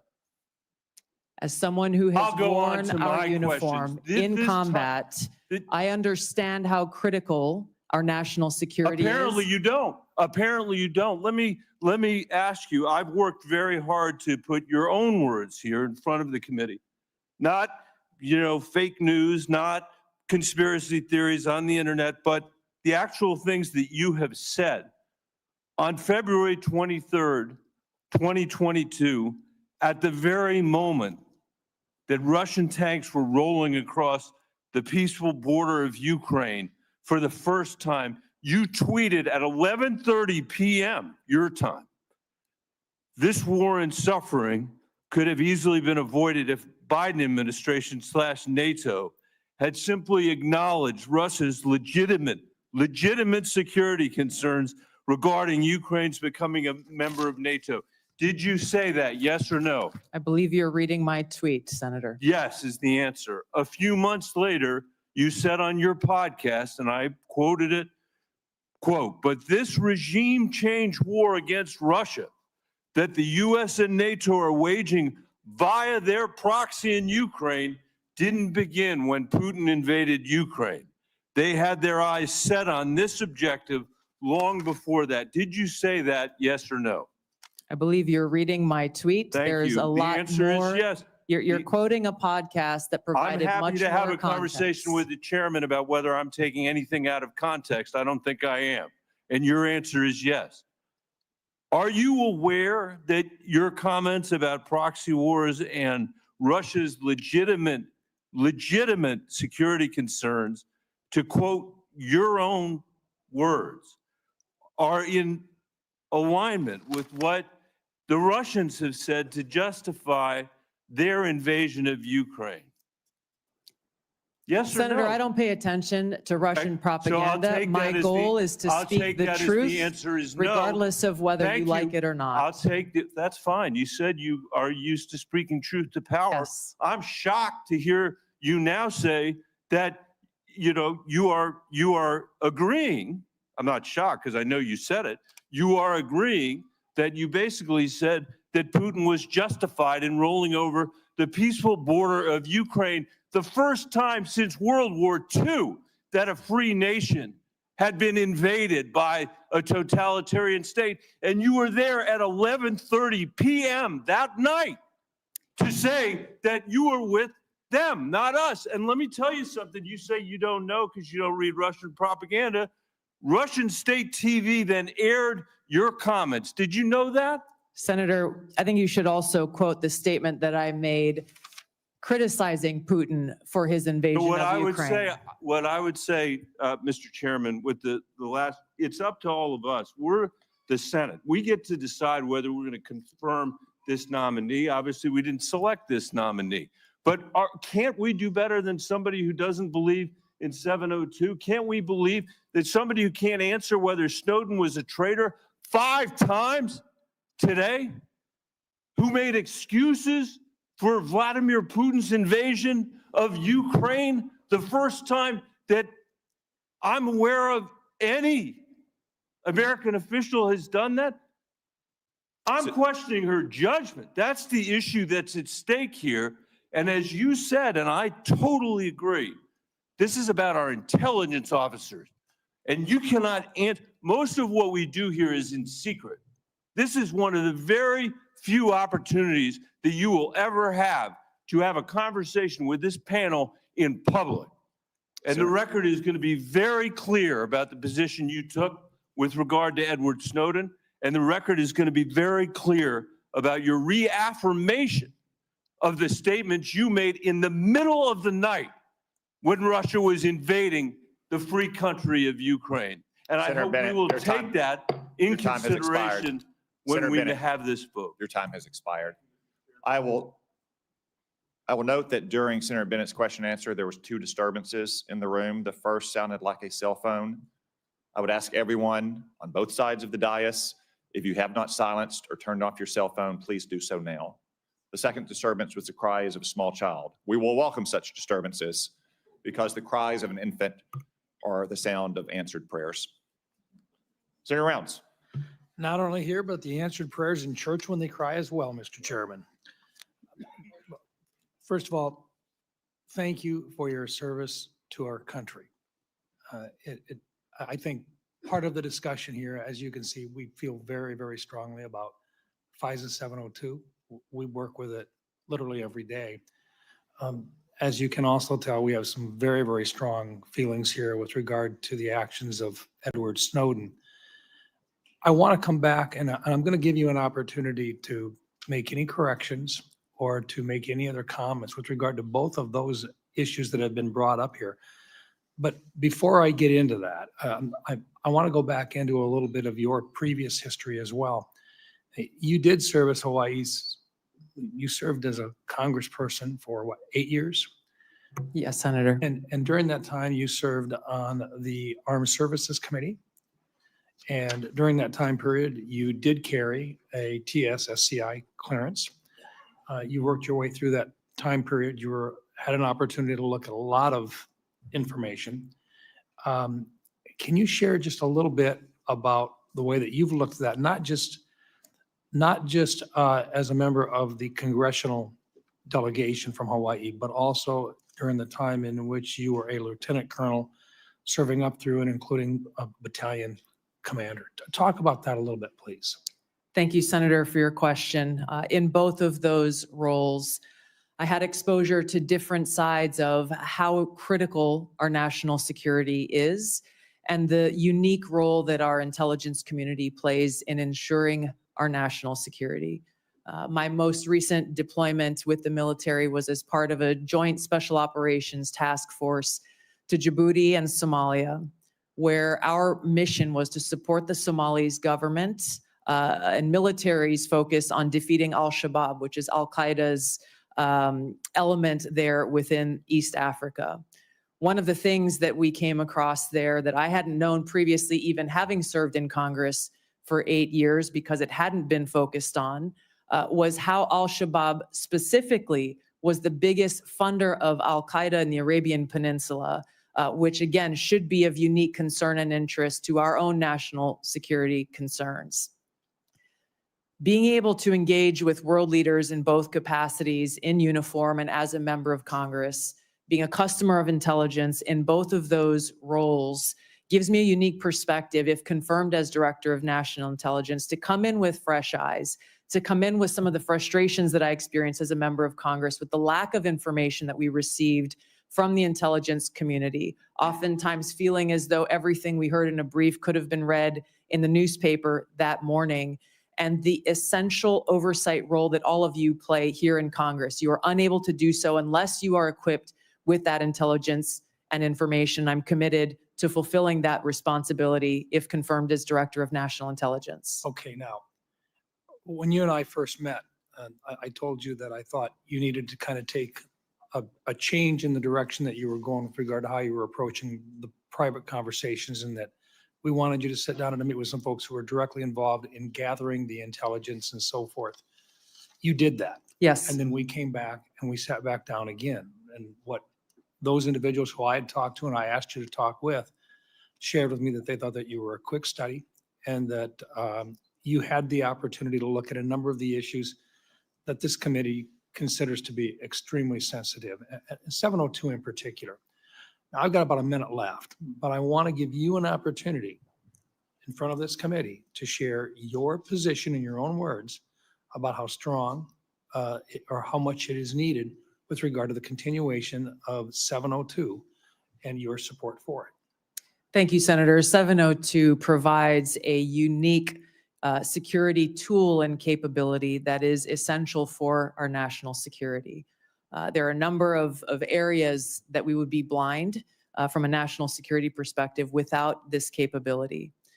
It also must exist next to having safeguards in place to ensure Americans' civil liberties are protected. As you know, Senator, it is illegal under 702 to target any U.S. person.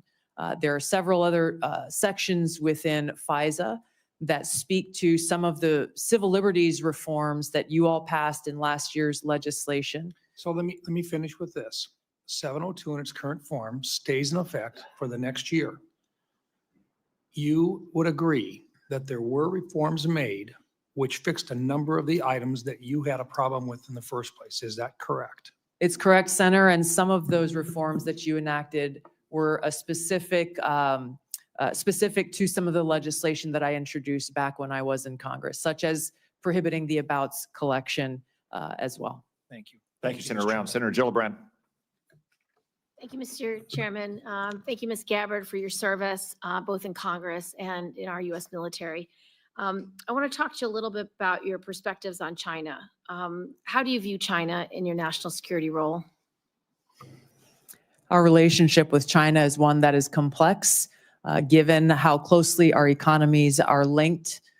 There are a number of challenges and threats that need to be navigated with respect to China, some of which have come up most recently with this very serious cyber exploitation and Salt Typhoon and Volt Typhoon that seemingly took us by surprise, and the compromising of our major telecom companies and an area of significant and great concern.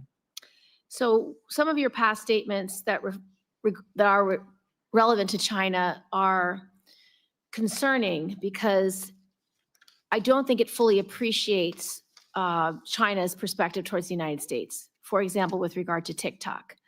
Your past statements have essentially said that requiring domestic ownership of TikTok is a violation of civil liberties. And the national security concerns are complete BS. Can you explain why you have this view on TikTok? The position that I previously made, obviously not as a member of Congress, as you consider the TikTok legislation, were centered around the protection of Americans' First Amendment rights and the lack of data privacy legislation, frankly, that would apply to TikTok, Facebook, X, all of these different social media applications that collect on us as users of these applications. There were other provisions within that legislation that granted very vague and grandiose authorities to the president on deciding which private companies are or are not a national security threat. So let's talk about China specifically, because this is where I want to make sure you understand what's at stake. We've had concerns over many years that when China owns infrastructure, it can manipulate that infrastructure. It can use it for spying. It could use it, turn it on or off. And you've actually addressed some of the most recent cyber attacks that we believe China had relevant participation. The challenge is if China owns TikTok, it means they can spy on the United States, on the American people. It can take all the data from our children. It can change the narrative about what people are talking about through their algorithms. If it wants to create misinformation or malign foreign influence, it's very easy. So can you understand why it's so important that we require domestic ownership of TikTok? I understand the concern, Senator. I would just reiterate some of my concerns that I stated in the past about how this really is an issue about data privacy, because so much of what is collected by all of these, even US-owned companies, can be sold to any country. I get it. And that is a bigger issue for Congress to wrestle, and I am all in for that conversation. But I want you to appreciate China. What is your view with regard to Taiwan? Do you think it is something that your intelligence efforts will understand how important our relationship is with Taiwan, specifically on chips manufacturing? I think President Trump has most recently decided to have a 100% tariff on all chips from Taiwan. And your statements, particularly about the bill we passed, the CHIPS Act, to make sure that domestic production is invested in, and so that we have that supply chain, and so we have that national security. But your public statements about the CHIPS Act have been very negative and don't seem to appreciate how important that independence is for our national security, to be beholden to China, to be beholden to Taiwan, to be in a place where we can't do our own national intelligence. Yes, Senator, I fully support the investment in building and strengthening our own domestic capabilities. If I recall, that legislation had a lot of other provisions in it that had nothing to do with the production of our own capability, and I felt were a distraction away from and a potential obstacle towards achieving that. So you will recommend to the president that we continue to invest in the semiconductor industry in the United States for our own independence as well as our own national security? Yes, Senator, and I would base my recommendations on a number of all of these issues, if confirmed as D&I, based on the full assessment of the intelligence picture, so that the president understands the ramifications and the potential cost towards any one of these policy positions that he will make and all of you will make. And last, I want to return to the Soleimani strike. At the time, you said it was illegal, that President Trump did was illegal, would cause very significant problems down the line. What is your position on that strike? And will you be able to advise the president in future issues with regard to national security? Those broader issues that I raised with regard to war powers, I have been consistent on. I didn't have access to all of the information behind that strike at the time, and my concerns were that that may be an escalatory action. President Trump was right. There was no escalation beyond that, and his policies towards Iran turned out to be very effective for our own national security. Thank you, Senator Gillibrand. Do you disagree with the president taking away the protection for those who are now being targeted in retaliation for the Soleimani strike, such as previous Secretary Pompeo? Senator, I can't answer that without being able to look at the intelligence assessment and the threat assessment for that or other decisions. Thank you, Senator Gillibrand. Senator Young. Tulsi, good to see you. We had a nice visit in the office. Thank you. Appreciate you being here today. It was clear from that visit in the office that we share a lot of concerns about ill-advised foreign regime change interventions, about the weaponization in certain instances of our domestic law enforcement and intel authorities. Let me talk about something, Edward Snowden, on which we may not agree. It's been recognized he fled overseas with the numbers 1.5 million classified documents. He shared them with the press. He absconded to China and Russia. Do you have any response to the bipartisan findings of the House Intel Committee, which stated that, quote, Snowden caused tremendous damage to national security, unquote, including to military, defense, and intelligence programs of great interest to America's adversaries? I'll give you an opportunity to respond, hopefully briefly. Thank you, Senator. As I've said before, Edward Snowden broke the law, and I do not agree with how he chose to release information and the extent of the information and intelligence that he released. It's my focus on the future, and I think we can all agree that we do not want to have another Snowden-type leak, and I've laid out specific actions, if confirmed as DNI, to do that. Okay. Well, it's notable you didn't say, yes, he clearly hurt in various ways our national security. The same House committee also reported that based on DoD assessments, should the Chinese or Russians access certain documents relating to DoD capabilities that we know Snowden stole, quote, American troops will be at greater risk in any future conflict, unquote. Do you have any reflection on this assessment? I would be very concerned about that. I have not had access to the information or intelligence that led to that assessment. But anything that puts our men and women in uniform unnecessarily at risk should be a grave concern. Yeah. I share that sentiment as a former Marine Corps intelligence officer. When we find that Americans, whether private citizens or contractors or uniformed personnel, have shared sensitive designs about military technology or plans to a foreign government, however well-intentioned, we rightfully throw the book at them. Snowden did just that. Yet you have argued and many times that he should be pardoned. You introduced legislation, as has been discussed here. He's been able to publicly hide, as I see it, behind this facade of being a so-called whistleblower. But he likely endangered American lives through his actions. So as the leader of the intelligence community, how would you think you would be received based on some of these past actions to support or even to pardon Edward Snowden? Rank and file intelligence analysts and intelligence professionals. How do you think it'll be received? I'm grateful, Senator, to have received letters of endorsement and support from many current and former individuals who've worked within the intelligence community, those who've worked or are still working within our military, because I believe they trust that my goal, my sole goal and interest is in our nation's security and upholding our oath to the Constitution.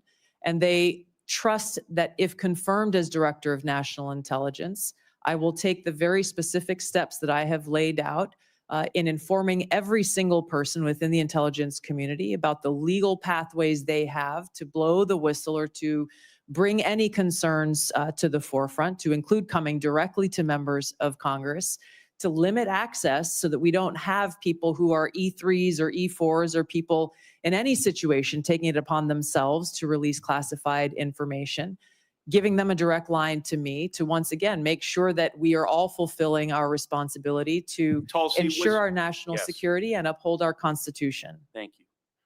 Tulsi, was Edward Snowden false to an obligation or false to a duty? I don't understand what you're saying. False? He had, yes. Did he betray a duty? But did he betray the trust of the American people? Which is, according to Merriam-Webster, that's the definition of a traitor. Edward Snowden broke the law, and he released this information in a way that he should not have. He also acknowledged and exposed information that was unconstitutional, which drove a lot of the reforms that this body has made over the years to make sure that Americans' constitutional rights are protected. For what it's worth, Mr. Snowden is watching these proceedings. He's posted on social media even, indicating that Tulsi Gabbard should indicate that I harmed national security. This may be the rare instance in which I agree with Mr. Snowden. I think it would befit you and be helpful to the way you are perceived by members of the intelligence community if you would at least acknowledge that the greatest whistleblower in American history, so-called, harmed national security by breaking the laws of the land around our intel authorities. So thank you for being here. Thank you. Thanks, Senator Young. Senator Kelly. Thank you, Mr. Chairman. Colonel Gabbard, I want to first say thank you for your service to this country. Likewise. In Congress and in the Army. And thank you for meeting with me a couple of weeks ago, and thank you for being here today. You're nominated to lead and coordinate across the intelligence community's numerous sources of collection and analytic capabilities. In a few sentences, can you describe how you make assessments and how you're going to sift through all this intelligence and make careful and thoughtful conclusions? Yes, Senator, there are great professionals who work within the intelligence community. I will build a strong team around me as they present the intelligence reporting to provide to the president through the president's daily brief and to respond to issues and concerns that this body has. I will welcome dissenting voices to be able to make sure that this information intelligence is thoroughly vetted prior to presenting it, and make sure that the truth is reported, whether that truth is convenient or not. Well, thank you, Colonel Gabbard. And I appreciate that. The president and others are going to rely on that. I want to discuss such an assessment made by the IC. For years, the U.S. analyzed evidence of numerous chemical weapons attacks in Syria. Eventually, we were able to assess that Bashar al-Assad was responsible for a number of these attacks that slaughtered his own civilians. Do you accept the conclusion broadly that Assad used chemical weapons against Syrians? Yes, and I'm on the record for years of agreeing with that broad assessment. Thank you. Among the attacks the U.S. assessed Assad was responsible for, two that occurred in Douma and Khan Sheikhoun in Syria. As a member of Congress and as a presidential candidate, and as recently as this month, in your written responses to this committee, you have cast doubt on the assessment that Assad is culpable in these two attacks. Is that still your position? Senator, I raised those questions given conflicting information and evidence that was presented at that time. Okay. Well, thank you. So to help inform the public, the Trump administration released declassified intelligence in 2017 and again in 2018, showing how experts analyze multiple types of evidence, satellite imagery, medical experts, witnesses, describing sources, and showing the reasoning used to determine Assad's culpability in using these chemical weapons, including in Douma and Khan Sheikhoun in these attacks, the ones that you question. I have two documents I want to submit for the record, Mr. Chairman. Admitted. Thank you. Were you aware of the declassified assessments, the one I referenced? Yes, I was. And as a member of the House Armed Services Committee and the Foreign Affairs Committee, did you take time to review these? Yes. Okay, thank you. And can you explain to me then why you doubted the intelligence community's conclusions in these two cases, Douma and Khan Sheikhoun, but not the others? And please be specific. These two cases were being looked at as to be used as a pretext for major military movement. And my fear was a repeat of the deployment of another 500,000 soldiers like we saw in Iraq towards what was the Obama administration's goal, which was regime change in Syria. The question specifically that I raised around these two came about because there were two reasons. One, that assessment was made with high confidence and low information. The information that they had came from those on the ground in an al-Qaeda controlled area and therefore were al-Qaeda linked sources. and there was conflicting information that came from the UN's Office on the Prohibition of Chemical Weapons Inspectors, as well as an MIT professor, Ted Postel, So I who want to talk looked at about him these for a second. extensively. So did you look into his credentials, yes or no? Yes, And were you aware of his appearances on Russian Today, which is used by the Russians to disseminate government-approved messages? no, Were you aware Postal relied on a chemistry student with a record of defending the Assad regime? at that time I was not. I have been made aware since. Do you consider this person or these two individuals now, do you consider them a better source for the chemistry of sarin gas than the U.S. intelligence community? I assess that at the time, the information, I don't know the second person you're referring to, but MIT professor Ted Postel and the inspectors of the OPCW provided some credible questions that deserved examination. Okay, thank you. Did you attempt to weigh Postal's claims against the significant evidence and assessments already conducted by the IC? Yes, I did. Okay, thank you. So here's my concern here, Colonel. When we began this, you described a thoughtful approach to analyzing intelligence and reaching conclusions. This is what we expect of our professionals. But we just kind of walked through how you came to question Assad's use of chemical weapons in these two cases with a different approach. And I don't reject seeking out differing viewpoints. We need to do that. But you started from a place of doubting the conclusions of the U.S. intelligence community, and then you sought out information that confirmed your viewpoint. That led you to embrace the opinions of two individuals that I think we disagree on this. You think they had expertise, I do not, and others do not. But these individuals were sympathetic to Russia and the Assad regime. It also led you to minimize or discount the overwhelmingly information that contradicted your viewpoint, including the expert assessments of our own intelligence community. And they don't get it right 100% of the time. I get that.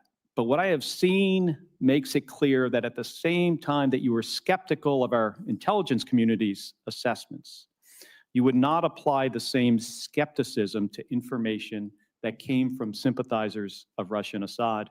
And I think that's something that we should all be concerned about. Thank you. And I'm Thank you, sorry Senator. for going over Thank my you, Senator time. Kelly.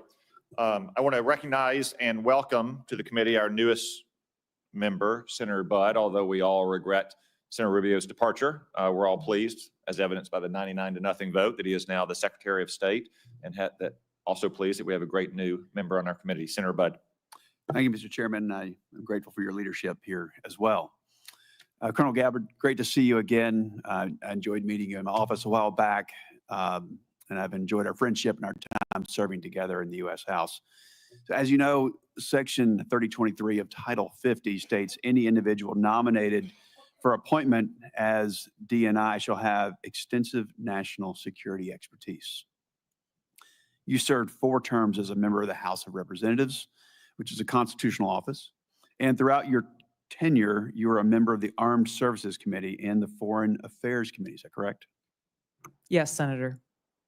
You also served over 2 decades in the U.S. Army, including holding commands at multiple levels and served through administrations of both political parties. Is that correct? Yes, Senator.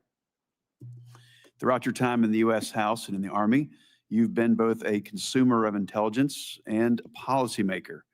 How important is it for the intelligence community to provide timely, relevant, factual, and objective intelligence to policymakers? Senator, it is nothing less than a matter of our national security. Too often in the multitude of intelligence failures that our country has seen, that objective has not been met. Now, CIA Director Ratcliffe talked about in his testimony before this committee how the CIA's own internal metrics have shown that analytic objectivity has gone down within that organization. This is the very kind of thing that I would seek to address if confirmed as Director of National Intelligence, is ensuring that politics, biases, or personal views are checked at the door. I would lead by example by doing it myself, and ensuring that that intelligence analysis and reporting meets the objective that the President and Congress requires, which is no politics, no personal abuses, and making sure that that objectivity in a timely, relevant fashion is brought to the president so that we can get ahead of problems in ensuring our national security rather than being caught on our heels and being forced to respond to them. Thank you for that. I think it's clear from your background experience that you more than meet the statutory requirements for this position. I want to switch gears a little bit. There's been a lot of discussion today. I think it's a necessary discussion about your position on 702, Section 702 of FISA. So I've personally had concerns, and I think we even talked about this when we served in the House together.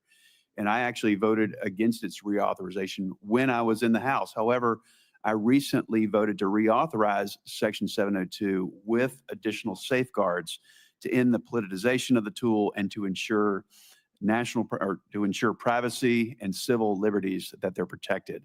So, Ms. Gabbard, tell us, how has your thinking on Section 702 developed over time and why?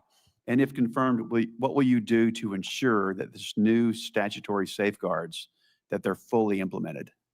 Well, Senator, as you pointed out, many of the concerns that we raised when we served in the House of Representatives were centered around the lack of safeguards to protect Americans' Fourth Amendment rights and civil liberties as it pertains to searching of U.S. persons with that incidental collection that occurs under 702. You and I both know and agree that the national security capability that is provided by Section 702 that enables this foreign surveillance on non-U.S. persons overseas is critical, period. My commitment is to make sure that our national security tools are maintained to fulfill that requirement while also protecting Americans' Fourth Amendment rights and protection against unlawful search and seizure. There are a number of those reforms that you referenced, such as the prohibition of abouts collection, which we brought up when we served in the House, making sure that 100% of U.S. persons by the FBI on this incidental collection are reviewed by the Attorney General herself. There are a number of other reforms that I believe strengthen significantly those safeguards, a number of them that I had worked to try to bring into place when I was in the House of Representatives. I look forward, if confirmed as Director of National Intelligence, to overseeing and assessing the implementation of these reforms and reporting back to you as you begin to consider next year's reauthorization and meeting that mark of ensuring our security and upholding Americans' Fourth Amendment protections. Thank you. Switching gears a little bit, talk briefly, if you will, about the dual task of simultaneously protecting whistleblowers and protecting classified information. Senator, there are more than sufficient legally protected routes for whistleblowers to come forward should they have concerns on any actions occurring within the intelligence community. I've spoken about the additional protections that I personally will put in place if confirmed as Director of National Intelligence, understanding the seriousness of protecting our nation's secrets, and one that I hold personally. Thank you. Thank you. Thank you, Senator Budd. I will recognize Senator Wicker, an ex officio member of our committee, which is Latin for so powerful a man, he can go to any committee he wants and ask questions anytime. I look at it differently, Mr. Chairman. I think what you're saying is that I'm the only non-voting member of this committee that's here at this hearing, and I've been at an Armed Services Committee hearing most of the morning. Let me ask about something that happened a long time ago and something about something's happening right now. Colonel Gabbard, I was a member of the House of Representatives on 9/11, 2001. As a matter of fact, I was at the Pentagon that very morning when the attacks happened. Where were you when 9/11? We all remember where we were. Yes, I was in Hawaii. There was a 5 or 6 hour time difference. And so when I woke up that morning, it was several hours. And I remember the first thing I saw in waking up was that horrific footage of those airplanes attacking the Twin Towers in New York City. And I think you obviously have read a lot about it during the 24 plus years since that, and most Americans have. There's a general consensus that there was a massive intelligence failure that's caught us all by surprise, even though the World Trade Center had been attacked earlier. Do do you think stovepiping was a problem in our intelligence failure? There's no question about it, Senator. Oh, okay. Well, based on your reading, okay, could you elaborate just a Yes, little? absolutely, Senator. When we looked back at the post 9/11 reporting and the post assessments that were made, it was very clear that there was stovepiping of information and intelligence that occurred at many levels, at the highest, but also at the lowest levels, where information that was collected by the FBI, information that was collected by the CIA was not being shared. There was almost ships passing in the night, where if there was an integration of those intelligence elements and information being shared, it is highly likely that that horrific attack could have been prevented. And that's the reason really your position was created. There's been some discussion this morning. I have not been able to listen in, but I understand there's been some discussion about reforming the Office of D&I to eliminate redundancy and increase effectiveness. Do you worry that in doing so, we might be getting back to the same problem that we had in 2001? The problem that we had in 2001, Senator, remains at the forefront of my mind. And as you said, this is exactly why the ODNI was created. Given my limited vantage point not being in this seat, I am concerned that there are still problems with stovepiping that need to be addressed. And in some cases, my concern would be that unnecessary bureaucratic layers may be contributing to that problem. This is where coming in and being able to really take a fresh look, given my experience and my background, will be essential to making sure that the ODNI is accomplishing the reason why it was created in the first place. Okay, and I have a lot of suggestions about how to make the Department of Defense more efficient also. I would simply caution you before I move on to my other quick question, that as we are trying to eliminate overlaps, that we avoid getting back to the thing that created your agency to start with. Now, let me just ask about anomalous health incidents. I know you're not in the intelligence community yet, but having read, as most of us have, about these Havana syndrome incidents, what is your understanding of that now, and what are your plans? Yeah, Senator, thank you for this question. It's been deeply concerning throughout this period, from the first time this was discovered so long ago to where we are today, that the intelligence community still has failed to identify the source and the cause for Havana syndrome, as it's commonly known, even as many people who are in service are suffering the consequences of it. I look forward, if confirmed as Director of National Intelligence, to addressing this, of course, making sure that those who have been impacted are getting the care that they need and deserve, but getting to the truth behind how and why this has occurred. Are you saying that we're not any closer to understanding where these came from? Based on my understanding, there has not been any definitive reporting from the intelligence community on the source and the cause for these anomalous health incidents. Okay, well, perhaps you'd like to, I could follow up on the record. I'd look forward to that. I think there's some more public information that is recent about that. Thank you, ma'am. Appreciate it. Thank you, Senator. Senator Wicker. As I acknowledged at the outset, it is the custom of this committee to allow a follow-up question for senators who remain present at the end of the regular 5-minute round of questions. I remember everyone, this is a follow-up question, not a 5-minute round. We will have Ms. Gabbard in a closed session where each of us will have yet another 5-minute round of questioning. Is there any senator who wishes to be recognized for a follow-up question? Senator Wyden. Thank you very much. Ms. Gabbard, there was an area that I believe is still uncertain, and this is what my question's about. Earlier this week, the Trump administration illegally attempted to withhold federal funds from a broad range of organizations. I'm interested in knowing what you would do if President Trump told you to withhold congressionally approved funds from the Intelligence Community Inspector General. So my question is, if President Trump orders you to withhold appropriated funds from the Inspector General, will you refuse that illegal order? I don't believe for a second President Trump would ask me to do something that would break the law.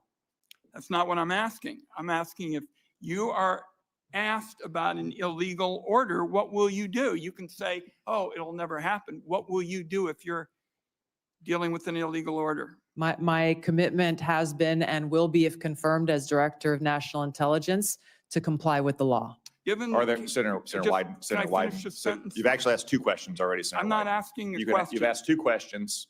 I said there's one question allowed. Are there other senators who would like a follow-up question? Senator King. I'd like to follow up on my line of questioning about Edward Snowden and understand how you analyzed the facts leading up to your 2020 bill providing him with a pardon. There was the House committee report, which granted was redacted, but under the heading, "What damage did it cause?" were 5.5 pages of redacted material. I would have thought that would raise a question in your mind. Secondly, Edward Snowden, there are about 20 countries that don't have extradition treaties with the US. He chose to go to Russia, become a Russian citizen. Given that information, how did you decide to introduce a bill providing him with a pardon? Introducing a bill in the United States Congress is not the same as a tweet or a commentary on a podcast. I'm concerned about your apparent lack of interest in the scope of Edward Snowden's traitorous activities. Senator, I've answered some version of this question many times in this hearing already. My foremost concern has been, remains, and will continue to be in upholding my oath to the Constitution to support and defend Americans' Fourth Amendment constitutional rights. If confirmed as Director of National Intelligence, I'm committed to ensuring that we protect our nation's secrets by implementing a number of actions I've outlined so that those who have concerns about programs within our intelligence community, that we don't have another Snowden-like leak, and they are able to raise those concerns either directly with Congress or through any one of a number of legal paths that are available. And I think it's also important and in line with many of the bipartisan concerns I've heard from this committee in security classification, security clearance and classification reform, in narrowing severely those who have access to the most sensitive and compartmentalized intelligence reporting and capabilities. Senator Bennett. Thank you. Thank you for your generosity, Mr. Chairman, in letting us have a second question. Thank you again for hanging in there with this discussion, Colonel Gabbard. The House Intelligence Committee review of the Snowden disclosures found not only that he was a traitor, but that since Snowden's arrival in Moscow, he has had and continues to have contact with Russian intelligence services. You can see the deep concern on both sides of the aisle here. You had in your opening statement all kinds of complaints about former officials in the intelligence agencies, the United States press, the journalists, the media, Democrats, suggested that you weren't being treated fairly when you were coming here. No condemnation at all for this, which leads me to wonder why it is so hard for you to say that Edward Snowden was a traitor to our country. And the question I guess I have for you is how, if you can't say that, you feel that the concerns that this committee has, that we need somebody here who will actually honor their oath, as you said. Maybe I should make it easier for you. Edward Snowden did not honor his oath to the Constitution, which is what you just said was the most important duty, most important obligation that you have in this role.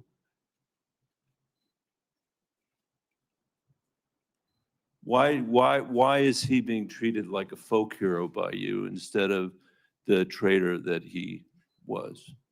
Senator, as I said, my focus and what should be of relevance to all of you and everyone watching is What I will do as Director of National Intelligence to work with you to make sure there's not another Snowden-like leak, given the paramount importance of our national security and keeping our nation's secrets. I've laid out a number of ways that I intend to do that if confirmed in fulfilling my responsibility in this role.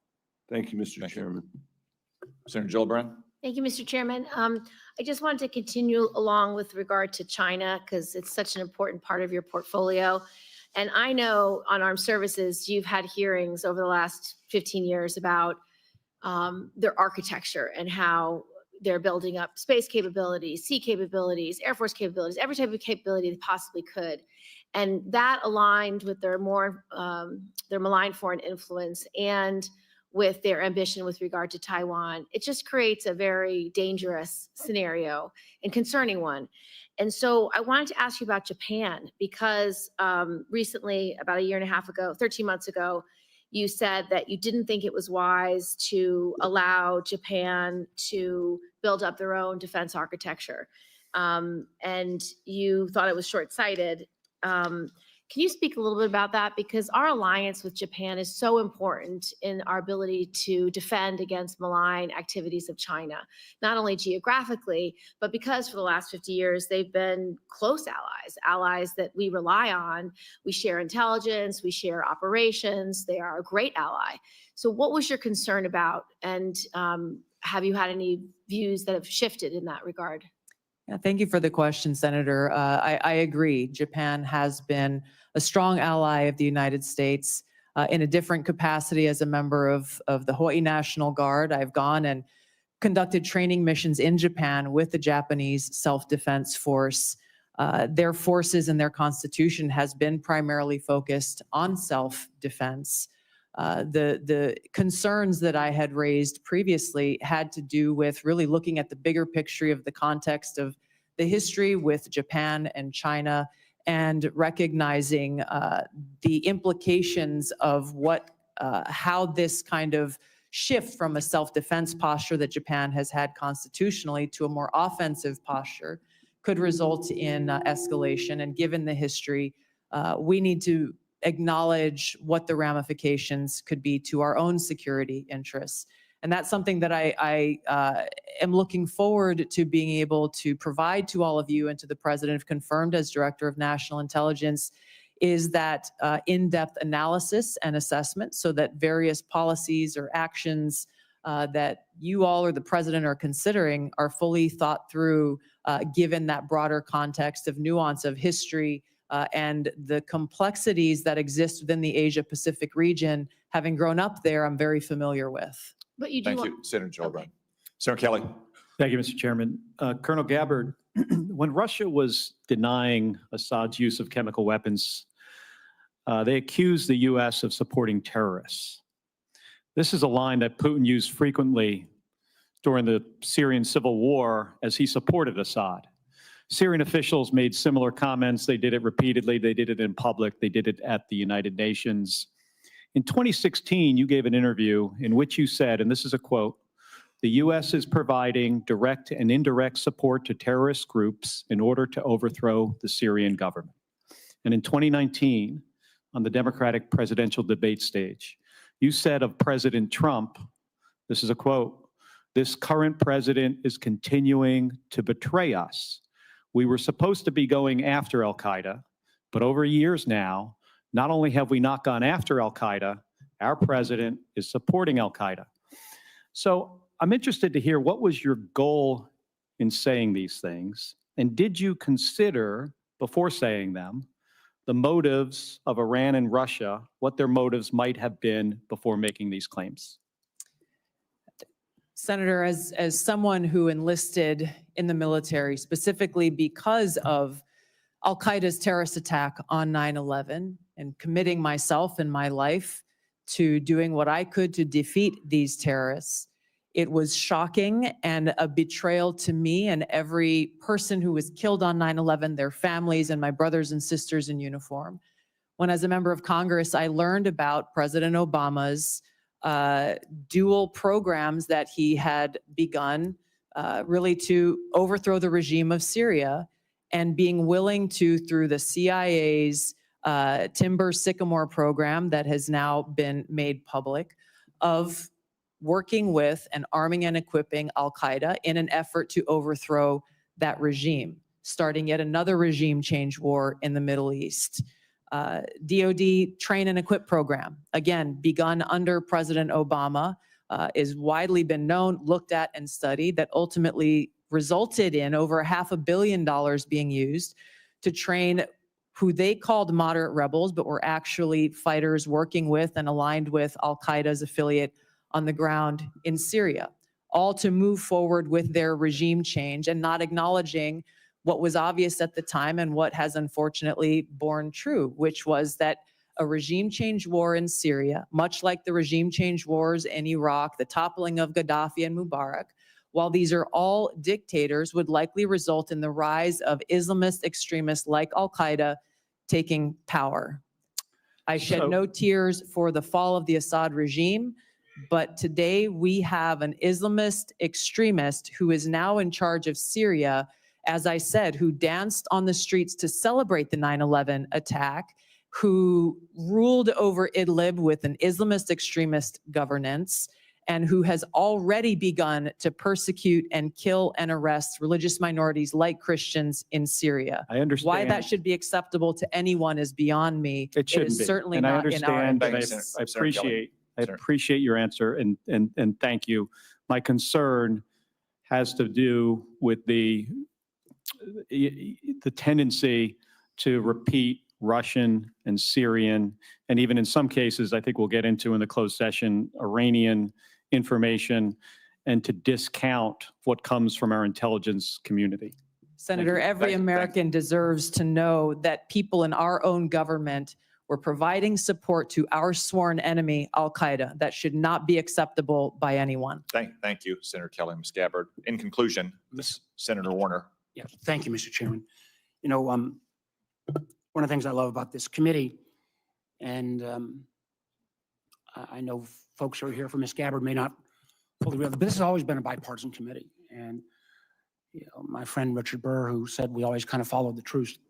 One of the things I was always proud of in the very challenging Russia investigation was, you know, people would come in, they didn't know whether the staffer was a Democrat or Republican, because we were all looking out for the same thing. Ms. Gabbard, I support and commend you for your service. But we have heard this morning taking some individuals' advice on chemical attacks, not taking American intelligence community that, as we subsequently discovered, had iffy ties, not enough due diligence. We've heard this morning on your trip to Lebanon that you weren't fully aware that the folks who originally paid for the trip had these relations and ties to this Syrian party. I know I've asked you, and I understand on the trip that you said you met with Shia religious figures and you didn't know who were there, who they were. I can understand that, although I can't imagine Shia religious figures that in the Bekaa Valley that didn't have ties to Hezbollah. And we can have a difference of opinion on TikTok. Chairman and I feel very strongly that it is a national security threat. On 702, I'm candidly confused. I thought you answered Senator Wyden, you're in favor of a warrant. Senator Cornyn, I thought you backed off of that. And then on Edward Snowden, you won't back off of Brave. You won't back off of your legislation. You won't call him a traitor. And I think again about this is being watched by our allies around the world. I think even RT's been tweeting about it today, blasting me. And the men and women of the intelligence community. I don't know how they're going to have confidence that if under your leadership, if somebody else stepped out, that you wouldn't take the same position that you've not walked away from on Mr. Snowden. So I guess my last question, this is one I think was in some of the press, and I believe you and your husband took a trip to Rome last summer. And you know, I'm not talking about the conference. I think you didn't ask who paid for the trip. I just want to get this off the record right now. Not if you and your husband reimbursed, but did you pay for the trip in the outset, or There was who a made the booking? nonprofit organization that was coordinating with the Vatican to set up this meeting that was centered around peace and security interests in the Western again, I'm not Hemisphere going to go into, that I paid just for want the to trip. just make sure, so you didn't understand your trip was paid for by a gentleman named Pierre Louvarier and the Clementi Foundation? The nonprofit, Okay, my I just say, understanding, this- was there is paid for extensive records of- paid for the trip. Mr. Louvarier has enormous ties to Konstantin Malovov. I'm mispronouncing his name, but who is somebody that America has sanctioned. I imagine we can get into this in the classified hearing, but again, the due diligence that's required before you take these trips or make these assumptions is something that I find very troubling. Thank you, Mr. Chairman. Thank you, Senator Warner. I would also note that that same New York Times story reported there's no indication that Ms. Gabbard did anything wrong on that trip. Ms. Gabbard, thank you for your time and for your testimony. Thank you, most importantly, for your service to our nation. As I said at the outset, it's no secret that this nomination has generated more attention and interest than most nominees before this committee. We have received a large number of statements, letters, and other such materials in support of and in opposition to Ms. Gabbard's nomination. I will submit all of those for the record. For the benefit of senators, it is also my intention to hold a committee vote on Ms. Gabbard's nomination as soon as possible. Therefore, for planning purposes, any senator who wishes to submit questions for the record after today's hearing, please do so by close of business tomorrow. That is Friday, January 31st, 5 p.m. Eastern Time. Now, let me explain what will happen next. Committee security and Mrs. Gabbard's security will escort her and her immediate party out of this room through the door behind me. Everyone else will remain seated in this room. The Capitol Police will secure that door so no one else leaves this room until Ms. Gabbard has reached her break room in preparation for the closed session. We will convene in that closed session in approximately 30 minutes at 1:10 p.m. This open session is adjourned.